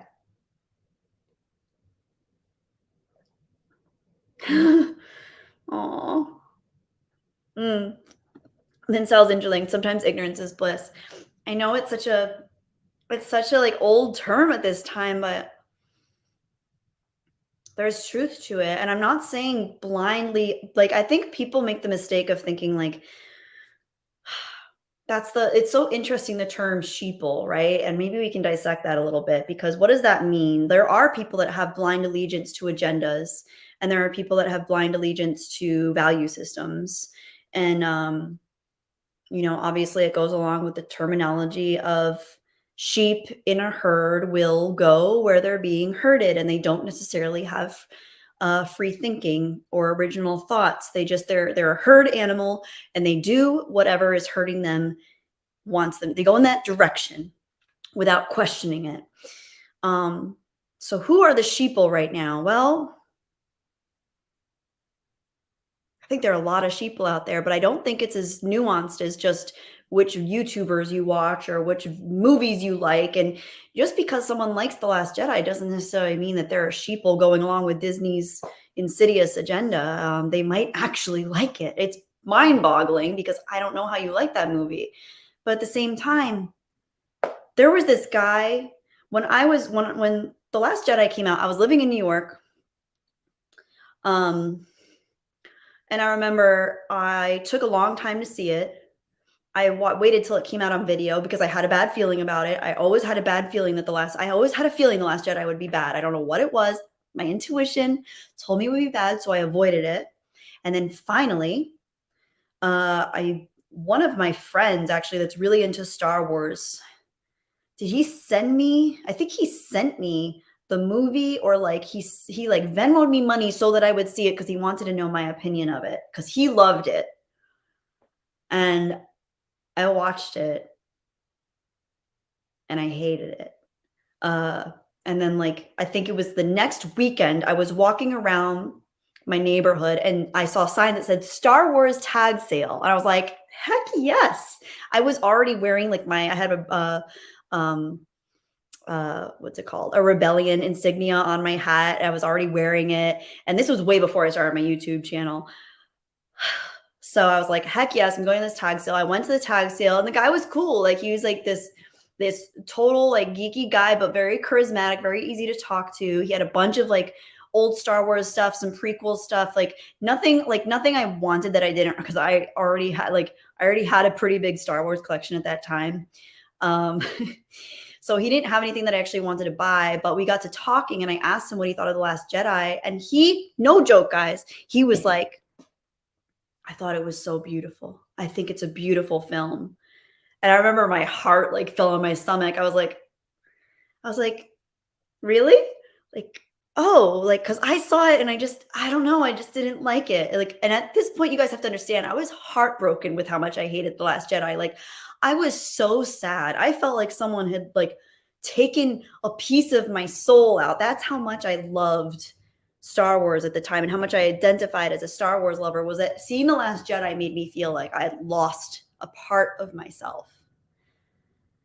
And that goes into the whole identity thing and how important it is to make sure we're careful with how we identify ourselves in the world. Anyway, sorry, I'm drinking Zevia, which is a soda. I make this mistake every time because it makes me burp a little bit. So sorry about that. Anyway, he genuinely loved it. I thought it was beautiful, he said. I thought it was a beautiful film. And I asked him why. And I remember I was like interviewing him. I was like, okay, like I was trying to like see it from his perspective. Like, what did you like about it? What was so beautiful about it to you? Was it the acting? Was it the cinematography? Was it the actors? Like, because I remember thinking it was a jumbled mess the whole time. I couldn't follow what was going on. I consider myself a reasonably intelligent human being, but I could not follow what was going on. I thought it was disjointed. It was all over the place. It was just awful. And he didn't really have any good reasons for him, they were good reasons. For me, I couldn't really latch on to any of the reasons that he perceived The Last Jedi as being a good movie. I forget what we were talking about. I'm gonna go. I'm gonna go back. I'm gonna go back to the chat. Oh, good night, Darren. I guess Darren's leaving. Have a good night, Darren. It was nice seeing you in the stream, and thank you for hanging out with us. I should probably not right away. I should probably think about wrapping this up because I promised I set a timer to keep this under 2 hours. I set a timer. I don't know let me look at my timer and see how much time I have left because I wanted to keep it under 2 hours tonight. I do see your super sticker, the coconut. Hang on, let me see if I can see what your super sticker is visually. Ah, popcorn. That's cute. I didn't know you could send a popcorn super sticker. Thank you. I like that. Thank you, the coconut, and I like your name. That's cute. Thank you so much. Yeah, my timer. Oh my God, I never pressed start. How long have I been streaming, guys? Oh my gosh, I never pressed start on my timer. See, I said I thought I was a reasonably intelligent human, and then I never pressed start on my timer. So I don't even know how long I've been streaming. Can you guys tell how long I've been streaming? 92 minutes. Is that true? Is it 92? Okay, so I still have, thank you guys. Okay, thank you, Kai. Thank you, Hokies. Okay, where do you guys see that? I can't even find it. I'm so bad at this. Hour and a half. Thank you, guys. All right. Keck 44 and Kelly's timers always make her stop. I roll. I know I never stop when the timer goes off. Well, let me start it for another. Oh, hang on. That's smart. That's smart. Let me start another timer now that I know. I'll start it for 26 minutes. I'm going to do a 26-minute timer. Okay, guys, let's work with this. It doesn't say, oh, it does. You're right, Kai. It does say in the top left corner of my stream. See, that's why I need real YouTubers like you to tell me, you guys, by the way, Kai has a channel. He's awesome too. Very intelligent, artistic, beautiful.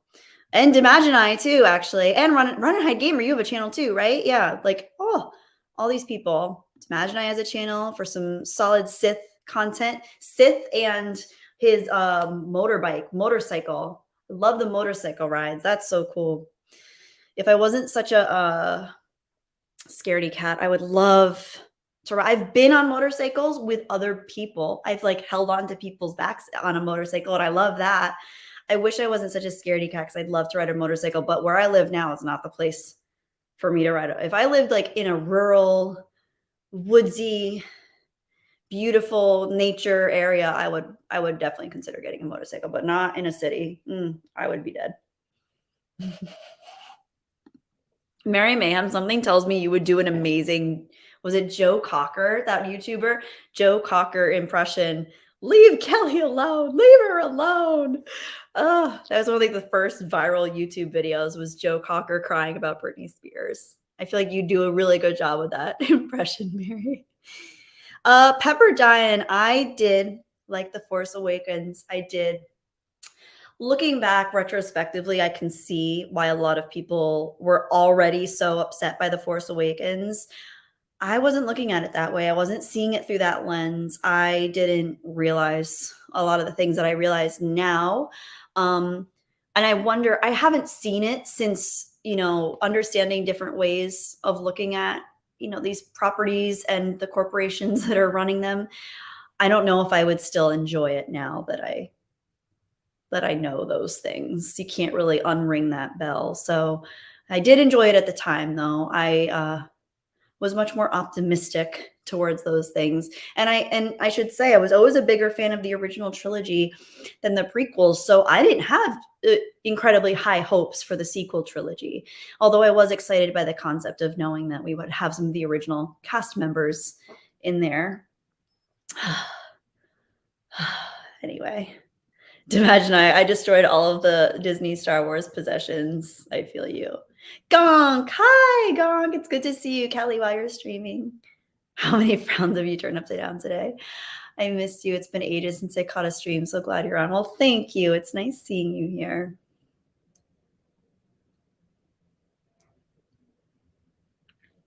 Ooh, YouTube. Last Jedi launched countless YouTube channels by galvanizing fans against it, but 2022 is the year Hollywood began going cold on woke. Even New York Times has an article about it, portraying it as bad. Yeah, I have heard more, and I do try to watch a balanced array of content that goes into uh, media analysis, and I have heard more from even more what I perceive to be slightly more moderate to left-leaning channels talking about performative wokeism, which is nice to see because there was a while where they were kind of just upholding whatever was going on and praising things for being good just because they had progressive messages or characters being portrayed in them. And like, I don't like that. If something's actually good, it should stand on its own regardless of what its ideology is that it's being touted. Like, and it shouldn't need an ideology to have to stand on its own necessarily. Hmm.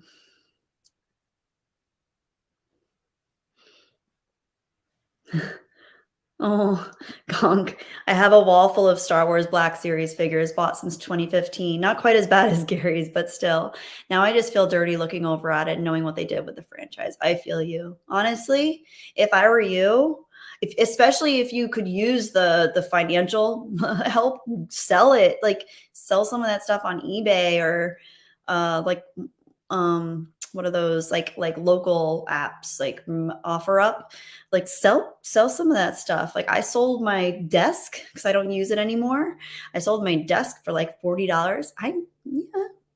Yeah, you might it's better than just like burning it and getting rid of it because like I don't know, like I get it, I get why people want to burn things, but at the same time it's like if someone else could use it, I think that's a little more karmically nice. Hydrate, Kelly. Thank you, wise guys. Thank you for the reminder. I will hydrate. I need it. Mm.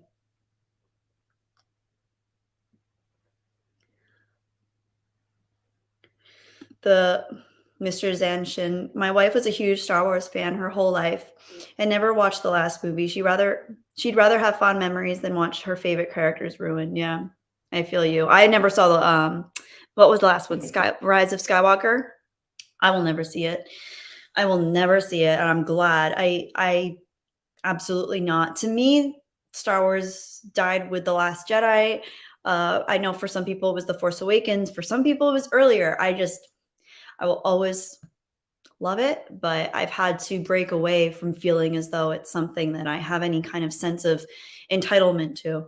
Because I don't. And that's the thing, is that any of these things can be co-opted at any time. And like, I remember one of the most heartbreaking things for me in my 20s was well, it was a hard year. My mom was laid off from her job and she was in her early 60s at the time. So that was really rough. And then my parents had to move because the town they were living in, it just wasn't economically feasible anymore.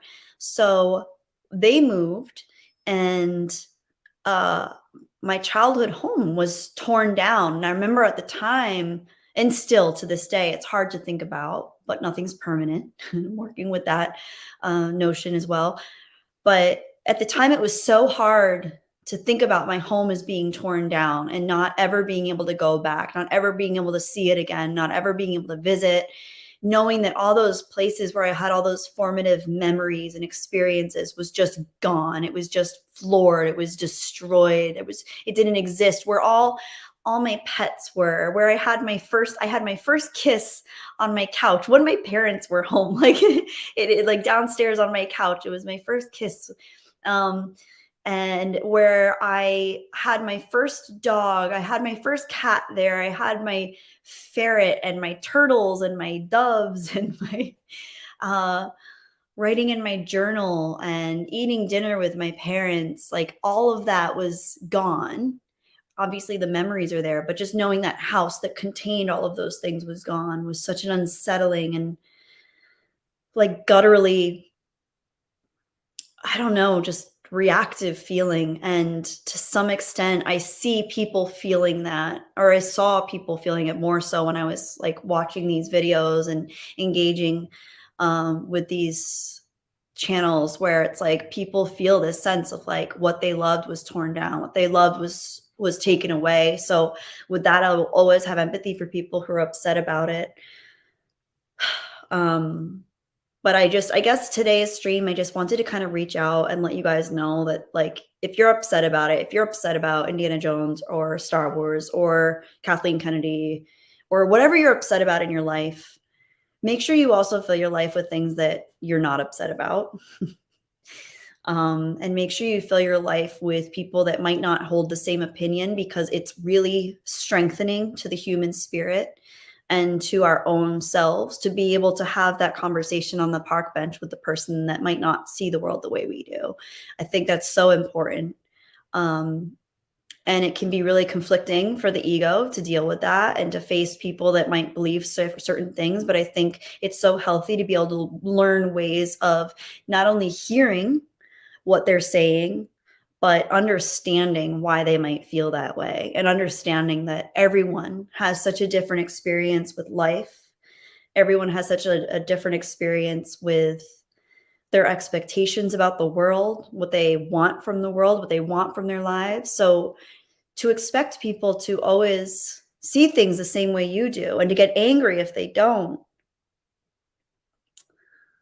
forgive me for saying, that sounds like living in your own prison, and I wouldn't want to be there. And I have been there, and I still have to check myself because I still feel that way sometimes and this is something that I'm working on more recently, and going back to, like, I have to bring this bench up closer. I might just squat on this bench I'm just squatting. I'm squatting on this bench. That goes back to what I'm working on recently, which is you cannot change people. And like I said before, my Achilles heel is wanting to help people. And that's been around my whole life. But especially working as a teacher, you can help people change, but you can't change them. You can help people change by holding space for them, being there with them. You can help children understand new concepts and ways of being. You can talk to a bully and get down on their level and connect with them and see what's really going on for them and why they're picking on someone, and realize that probably a lot of it's starting way back home. And then you can get on the same level as the kid that's being bullied and help them understand like how they might be able to bring themselves up in a way that lets them be not necessarily impervious to bullying, but lets them understand that that bullying doesn't define them. Being bullied does it. Because I was bullied as a kid. I'm sure some of you guys in the comments were bullied as kids, and it's hard. And some people would argue it's a rite of passage. I don't necessarily know enough on that to be sure. I do see it generationally. Every group of kids you get, there's always inevitably going to be some form of bullying. I think it's more so a human dynamic than anything else. And the sad thing is that adults still do it. And people, I think that, it stops in childhood, but it doesn't. Anyway, what's the concept I'm working on now? Because now I'm on something different. Within cells interlinked, nothing is permanent. I feel that, especially having moved around a lot as a kid because of my dad's job. Felt like I didn't have a home until I realized home is with the people you care about. Yeah, it's hard. It's hard to realize. And then sometimes I look at our beautiful planet that we live on and think about like, even just hiking and realizing like the trees that I'm seeing today won't be here in 200, 300 years, but there will be all new trees. But then there might be a point where, a meteor destroys the planet and all of this is gone. Or, one day when the sun inevitably burns out, everything in our galaxy at least will cease to be able to create and sustain life. And nothing is really permanent. So me being upset about my house being torn down is so tiny in the grand scheme of things. And me even feeling anything at all is so tiny and imperceptible in the scale of time. That's another thing that I thought was funny, was that people are so upset there might be time travel in Indiana Jones. I'm like, well, time travel can be a lazy tool in the wrong filmmaker's hand, but it can also be really cool. So I'm just going to wait and see. Maybe it'll be cool. Maybe it'll suck. I'll wait and see. Anyway.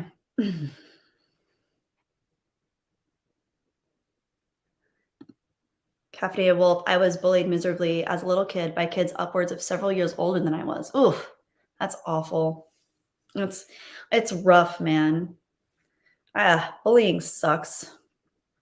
I mean, and bullying itself is such a nuanced thing because you have to work with both parties involved. You have to be able to kind of like reverse engineer what was going on for the bully, but you also have to be able to like build up what's going on for the child being bullied, because both are such complex and like kind of opposing personal developmental psychologies. So it's complicated to work through, especially for teachers. But I don't think there's really a system in place right now for these things to be addressed, because I don't know, school systems in and of themselves can be corrupt places, and unions, and there's a lot there. It's so much to manage. it's hard. Mr. Zanchan, got to get back to work. Yes, pray for night shifters. Well, good luck and merry early Christmas. Yes. Oh my gosh, it's gonna be Christmas soon. Thank you for joining the stream. It was nice to have some of your comments. I appreciated some of your additions to our conversation tonight. So thank you. Yeah, anyway. Oh, spiritual ascension. My family left and I have 3 houses now, but houses don't fill my heart. I feel you. I feel you. Yeah, that's hard. Material wealth is only really meaningful if I understand the concept of financial freedom is beautiful, because if someone can afford to take care of themselves and their lives and not have to worry about their finances, that's a beautiful thing. But I realize it's so unattainable for most people, myself included. But especially when you extend that out into the world, so many places and cultures are kind of just victims of their own governments that don't allow. There's really no way to escape the cycle of financial codependency, I guess. And I feel very grateful to have been born in the Western world. My grandparents were immigrants who had to fight for not only their freedom, not only their financial freedom, but also their freedom. So I have like I care very much about these things, and I very much appreciate these things. But at the same time, like when people only have monetary wealth, but their wealth isn't in their relationships or their friendships or their connections or their ability to connect with themselves or take care of themselves, I imagine that can be a very hollow feeling. And if you lose the people you love extended to that, like when my mom died, when my grandma died a couple months later, like I'm not by any means like financially rolling in money at all. Like I could definitely use, the help, but I was thinking I would give up everything I have. I feel like pretty good. Like I have my apartment here, and I have a car that gets me from point A to B. It's nothing fancy, but like I would just try to sell everything I could and then some, and I would do anything. I would do anything to get the people I loved back. And that's the crazy thing about grief, is that it shows you what you really lose when you lose the people that you love or care about. And that's the really tough lesson.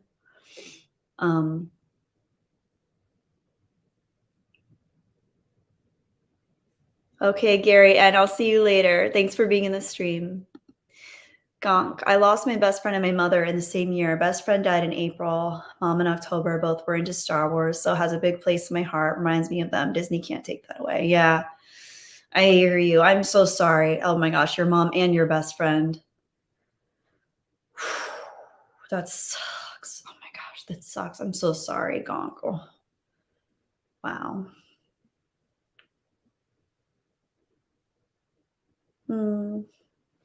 Anyway, I just want to say to anybody who's lost anyone, or anyone that might be in the process of like going through a loss or grief on some level, even if you're like moving through it and you don't feel as like burdened by grief anymore, like my heart goes out to you, because it is truly one of the hardest challenges that we face. And the inevitable thing is that all of us here will, if we haven't already, we will inevitably go through losing people in our lives, unless we're the first ones to go. That's just what it is. Humans are mortal, and our expiration dates aren't on forever.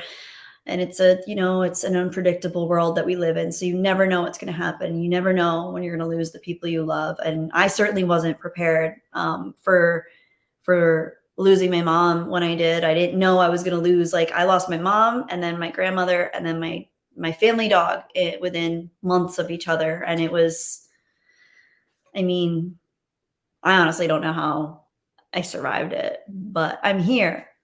Oh, I saw someone mention Lex Friedman. I love Lex Friedman. By the way, Mary, I'm so glad that this resonates with you. My heart breaks that this resonates with you, that you've had to go through this, but thank you for sharing that it resonates with you, because I do, like, it is special to not feel alone, because feeling alone in grief, being in grief is one of the most isolating feelings in the world. And I would not wish it on anyone, but at the same time, I also understand that everyone has to go through it. So I wish that everyone would take care of themselves when they lose the people they love, and turn to the truth of whatever that is for them.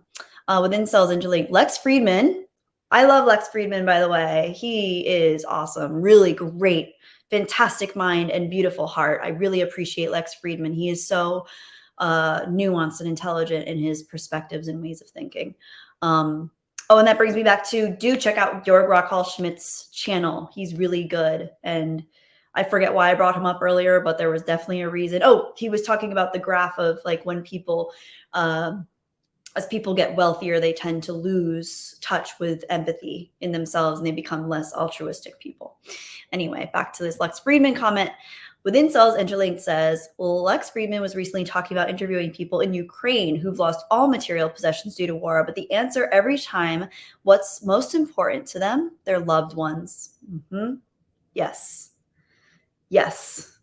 And I have had a very hard time, like, just thinking. I mean, that sounds like I'm making it about me. I don't mean it like that. I mean, like, it's very hard for me to conceptualize what's going on with Ukraine right now because my grandparents escaped Soviet rule in Lithuania. That's why they moved to England, where they later met and had my mother. And my mochuta, my grandmother, um, saw almost her entire family killed in Lithuania. And actually, a lot of her family was sent to concentration camps in Siberia. Um, and my mochuta was such a sweet, loving woman. Um, and she did not, like, neither of my grandparents cared about material possessions at all. They cared about was family and closeness, and they instilled that in my mom. And my mom was such a loving, beautiful person, and like just like a loving, beautiful soul. And she always believed in like collecting experiences and connections with people, not collecting things. And that's like so true. And so the fact that Lex Friedman can articulate that and show what people are actually experiencing in real time, the fact that this is happening again in a new but familiar way is just heartbreaking to me. But there's, I have to step aside and realize that this is how the world is. This is how humanity works, and people try to take power, and then they try to take more power, and until it stops somehow. Unfortunately, that's how things are. So the coconut. Oh, thank you. Thank you for another super chat, the coconut. For $10. Thank you. I really appreciate that. True. I've been working toward financial freedom. I've got 2 more years left, hopefully, but I don't see many people. So it kind of sucks. Just online friends help. Well, that's something, but that is hard because I understand like having connections in your real life that you can actually see, even if you meet a friend for me, like just meeting a friend for tea can like hit that like decompress button of like, okay, like I had a connection. It felt good. Living solely like chronically online, I feel like it can feel really disheartening at times. It's great to be able to build connections there, but it's of course ideal to always be able to have some real connections in your personal real life, whether it's having a phone call with a family member that you actually get along with, or someone that makes you feel like they listen, or even like honestly having a good therapist to talk to. Like I would not have gotten through my grief if I didn't have an amazing therapist, and I'm so grateful for her, and she's freaking awesome. And just having a real person to connect with and talk to and talk about silly things, weird things, crazy things, just be open, honest, be yourself with. It's just imperative, I think, for having a healthy human existence. Hi, Vistra. Thank you. It's nice to see you. Thank you again, Coconut. I really like this comment, and I do appreciate the super chat a lot. Wow. Working towards financial freedom. I've got 2 more years left. That's pretty good. Like 2 years to financial freedom. It's pretty good because I know I feel like the majority of the world, it's very hard to ever get there. And I think it can be easy to take it for granted, but in the Western world, we have more access to that than a lot of other places. So I do feel very, very grateful for having access to that. Mhm.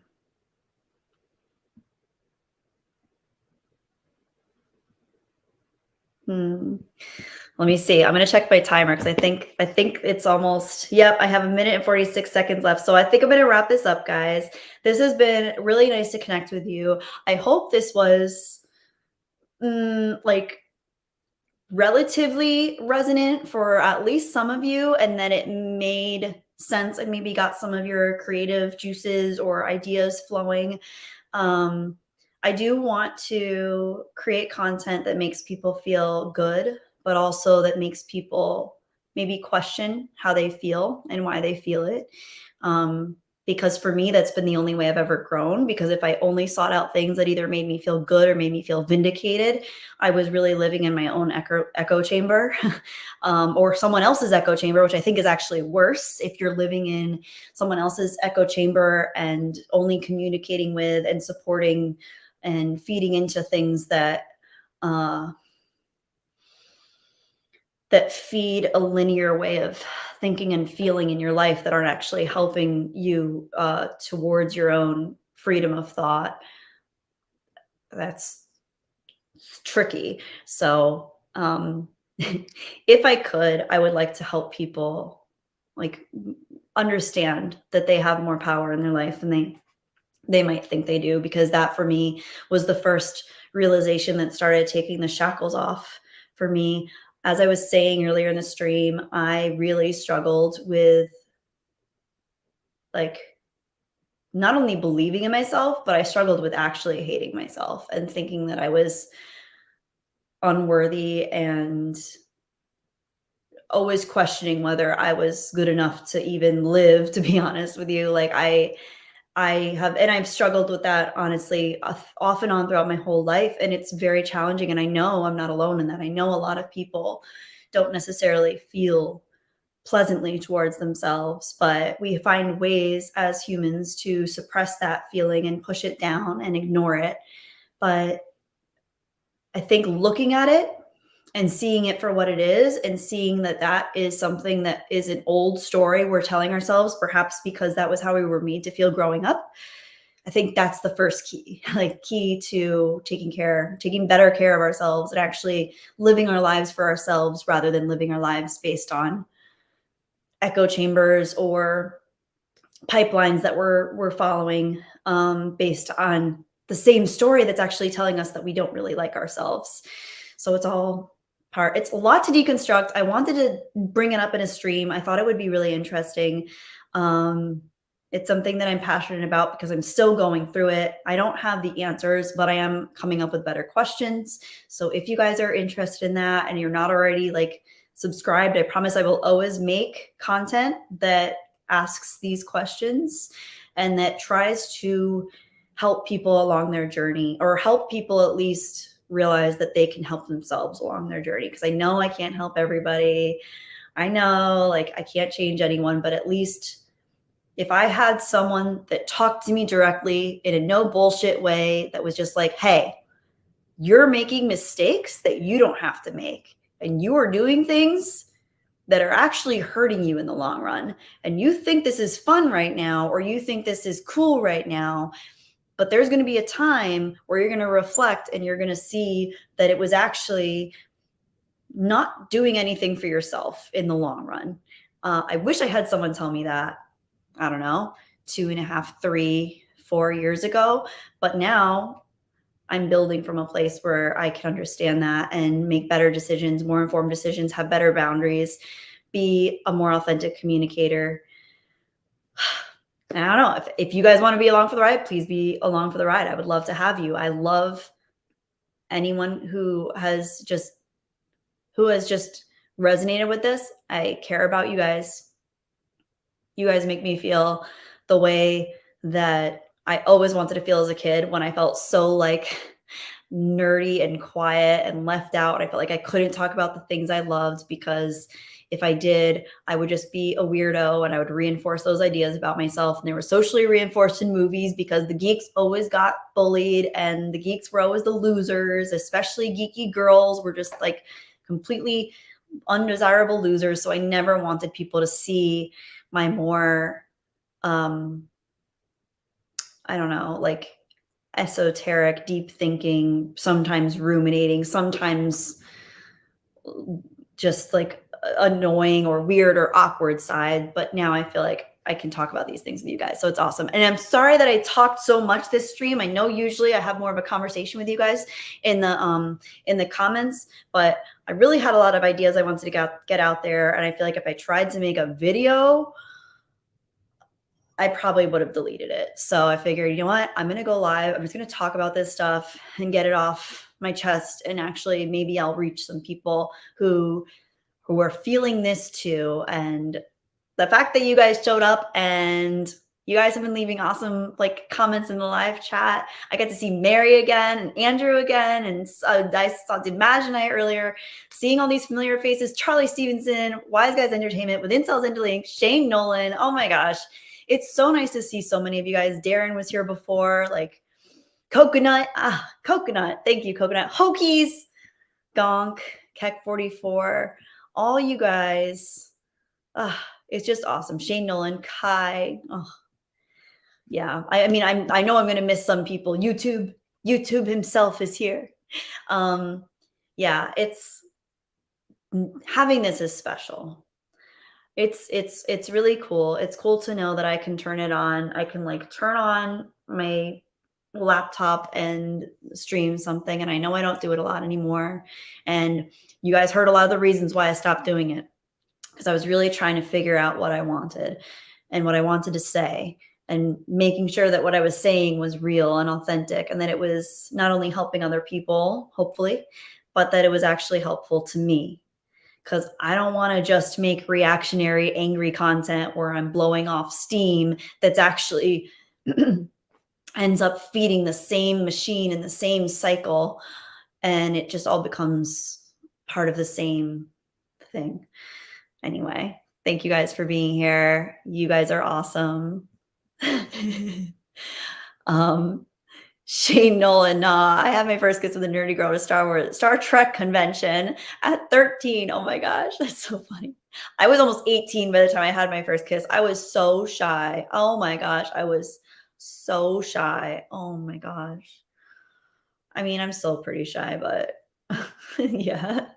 It's okay. I know, and that's like I know some people haven't even had their first kiss yet, so that's fine. Like, it's age is relative, time is relative. It's all different. But yeah, you guys are awesome. It was so great having you here. Please take care of yourselves. You're the only ones that can actually take care of yourselves. No one can really do it for you. Look into concepts like I don't know, look into the things. What are you curious about? Go after that. What do you have questions about? Go after that. Don't seek answers, seek more questions. Start asking better questions. I'll say it again. Voltaire said, judge a man not by his answers, but by his questions. What can you question about your life? What can you question about yourself? What can you question about your value system? That's where you start. And if you can start building better questions, you'll start building more awareness. And when you start building more awareness, you become more free, because you become more free to be yourself and think for yourself. And that's the freaking ticket. Don't join cults. You don't need a cult to give you a sense of belonging. Everyone wants to feel like they belong, but you don't need to join a cult or follow a leader or follow a very specific regimented routine. What you're looking for is a sense of belonging and a sense of freedom. But I think sometimes we mistake having control for having freedom. Having control is an illusion, because you can only really control yourself and how you behave and how you feel and how your thoughts evolve and how you interface with the world. So don't get caught up in worrying about control. You can't control people. You can't control situations. You can't control the dialogue. You can't control the narrative. You can only control yourself. And if you're scared that other people are controlling you all the time and the media is trying to control you, you're already in the prison. So what can you do? Start asking better questions about what you believe and why you believe it. Where does it come from? Where is it going to lead you? Is it going to lead you somewhere healthy? Maybe. Maybe it'll lead you to a place where you feel disillusioned by the world and alone and scared, and you don't know how to connect with people in a real way. So just start building. That's all. Just start building. And I know it's different for everyone. Everyone has their own journey. Some people are on the autism spectrum. Some people have crippling depression or anxiety.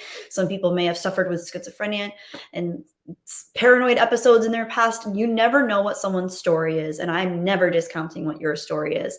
I can never know what's going on for you in your life, but I can understand that you are complex and you have your own very complex, very layered story where you've probably had a lot of pain in your life. You've probably had a lot of struggle in your life. And you've probably formed a lot of your ideas and beliefs about the world and people in direct correspondence with that pain and that struggle. So remember that, because if you're only focused on getting away from the pain and getting away from the struggle and pretending it doesn't exist and blah, blah, blah, blah, blah, or marking outside things in your world as this is bad and this is good and categorizing things, you're still in the pain and the struggle. It's an illusion. You're not actually getting out of it unless you're getting into yourself. It's Neo in the Matrix. He thought he was in his body, living his life, right? He thought he was out there in the world, working in his office in the cubicle, going to that crazy club. And it wasn't until he got unplugged and he woke up in the juice in the pod and he realized, holy shit, not only was I not actually in my own body, I wasn't even in my own freaking brain. So wake up from the Matrix. It's a good time out here. I promise it's a good time in your brain right now. It is. But there's so much more to have when you start to see things for yourself. For yourself. If you truly hate Indiana Jones and what the Disney overlords are doing with it, that's great. But do you truly believe that? Or have you just been watching content for so long that says how much it sucks that you can't even watch the trailer without seeing it through those eyes?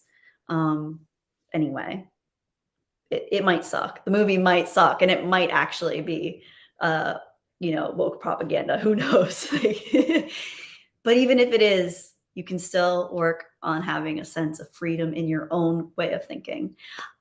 All right. I really rambled tonight. You guys are awesome. Thank you for being here. Oh, King. Hi, King of Ruckus. I still have to react to Cocaine Bear. I don't know if I'm actually going to do that. I watched the trailer yesterday. Oh my gosh. You got to love it. I love that there are still people making movies like Cocaine Bear out there. And I love that that was Ray Liotta's final project. Oh, it's unbearable to think that that was Ray Liotta's final project. It's really mind blowing. Get it? Blow like cocaine. It's mind blowing and unbearable to think that that was Ray Liotta's final project, Cocaine Bear. Anyway, you guys have been great. Oh, Mary, I love you too, girl. Oh my God, I almost coughed on my own dehydrated self. Hang on. You guys are awesome. Oh, Gonk, thank you. I miss these rambly streams. This has been so great. I know, Paw Guy. That's great. Oh, Ray Liotta. He did a really good Blackbird, I think it was called. It was based on a true story about a serial killer.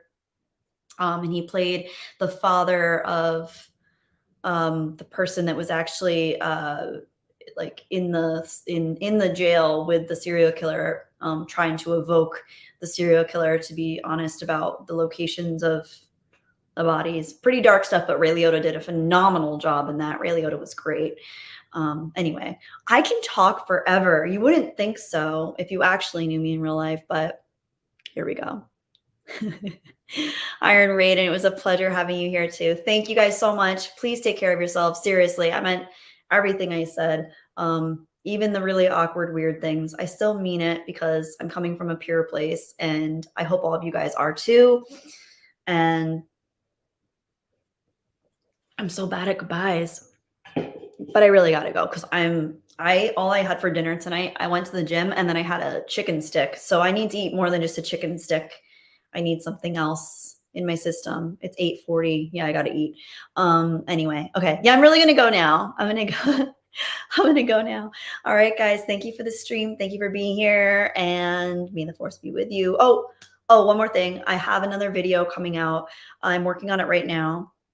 I don't know what I'm going to call it yet necessarily, but it's something along the lines of you were your own worst enemy, or you were your own final boss. That's what it's going to be. You are your own final boss. Conceptually, I don't know if that's what the title is going to be. I still don't know how to title my YouTube videos. It's going to be something along those lines, and we're going to be examining the cave scene on Dagobah when Luke goes into the cave and faces Darth Vader, or who he perceives to be Darth Vader, but he's really facing himself. We're going to talk about Jungian shadow work, Jungian philosophy. And we're going to talk a little bit about Plato's cave allegory, which is something from philosophy that I really enjoy. We're just going to, talk about that stuff. We're going to use Star Wars as a lens to examine philosophy, psychology, and ourselves. So yeah, if you want more of that, you can subscribe. I know I don't really like asking for people to subscribe because it feels really cringy and weird, but I don't know. Fuck it. I'm just gonna ask. If you guys haven't subscribed, I'd love if you do, but you don't have to. No pressure. I don't want to make you do it if you don't want to. If you're like against the subscription system, don't do it. It's fine. But I figured I'd ask because you guys are here already. So I don't know. Anyway, okay, good night, guys. I'm gonna say good night, guys. It was great seeing all of you here tonight. Seriously, thank you for showing up. I'm gonna read some of your comments when I'm gonna watch back the stream and put it on mute and just read your. I should probably put it on loud so I have context for your comments. I'm gonna watch some of your comments back after this stream goes. So thank you for commenting. You guys always add awesome stuff to the conversation. I really hope you're all well. You guys mean a lot to me. Good night, Kai. Good night, Gong. Within Cells Interlinked, Spiritual Ascension, Shane Nolan, Keck44, King of Ruckus, Bone. Hey, Bone. Yeah, it's so good seeing you guys here. Thank you so much. Please take care of yourselves. Please do it. Do it. It means a lot to me. Hi, Hoagies. Hi, Pilot Dawn. Take a look at Andor. Yeah, I've heard people like Andor, so I might have to check that out. I have heard people like Andor. I know I had so much Star Wars fatigue though, but if it's good, it's good. I'll check it out. Anyway, guys, I hate saying goodbye to you because I don't know the next time I'm going to see you, but I'll upload that video relatively soon. Is Nova going to sing? You know what? Let me see. Are there any song requests for Nova? Let's see. The first song request for Nova that comes out, I'll ask her. I don't know if she's up for it, but I'll ask her and see. Like, you never know. She might be open to it. She might be a little rusty. I'm gonna wait for a song request for Nova. Good night, Caffeinated Wolf. New York, New York. Fleetwood Mac. Which Fleetwood? Oh, It's a Wonderful World. I can't sing that. Nova can't sing that.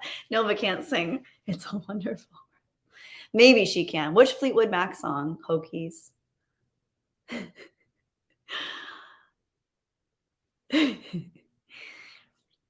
Let me know which Fleetwood Mac song.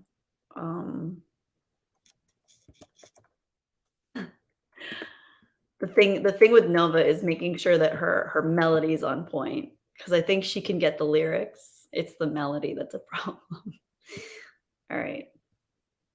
Sweet Little Lies. That's a good one. You know what? But I don't know if Nova knows that one. Good to see you, 200 Watt Studio. Go Your Own Way. Oh, I do love that song. Hang on. I don't think she can do those. Maybe she will do It's a Wonderful World. It's not like she's not, looking up lyrics or anything to make sure she reads them. Okay. All right, hang on.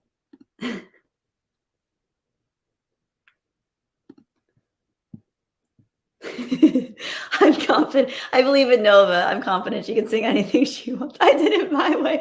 Ooh, I did it my way. That might be a good one for tonight because of the concepts that we were talking about. Hang on. Hang on.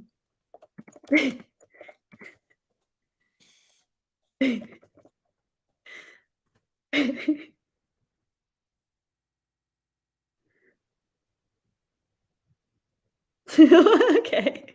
All right. This is gonna be weird, guys. This is gonna be hard. This might be hard for you to watch and listen to. So be careful with your ears. I'm giving you fair warning now. But here comes Nova. Nova, are you ready to sing? Hey, she's coming. Okay, guys. Oh, well, hello. Oh my goodness, I haven't seen you in so long, everybody. How are you all doing tonight? So, we had a request for me to sing, and I haven't sung in a long time, so please be very gentle with me. Okay, so we're going to sing the amazing song by Frank Sinatra. And now the end is near, and so I face the final curtain. My friends, I'll say it clear. I'll state my case, of which I'm certain. I've lived a life that's full. 8 years. I traveled each and every highway, and more, much more than this. I did it my way. Regrets, I've had a few, but then again, too few to mention. I did what I had to do and saw it through without exemption. I planned each charted course, each careful step along the byway, and more, much more than this. I did it my way.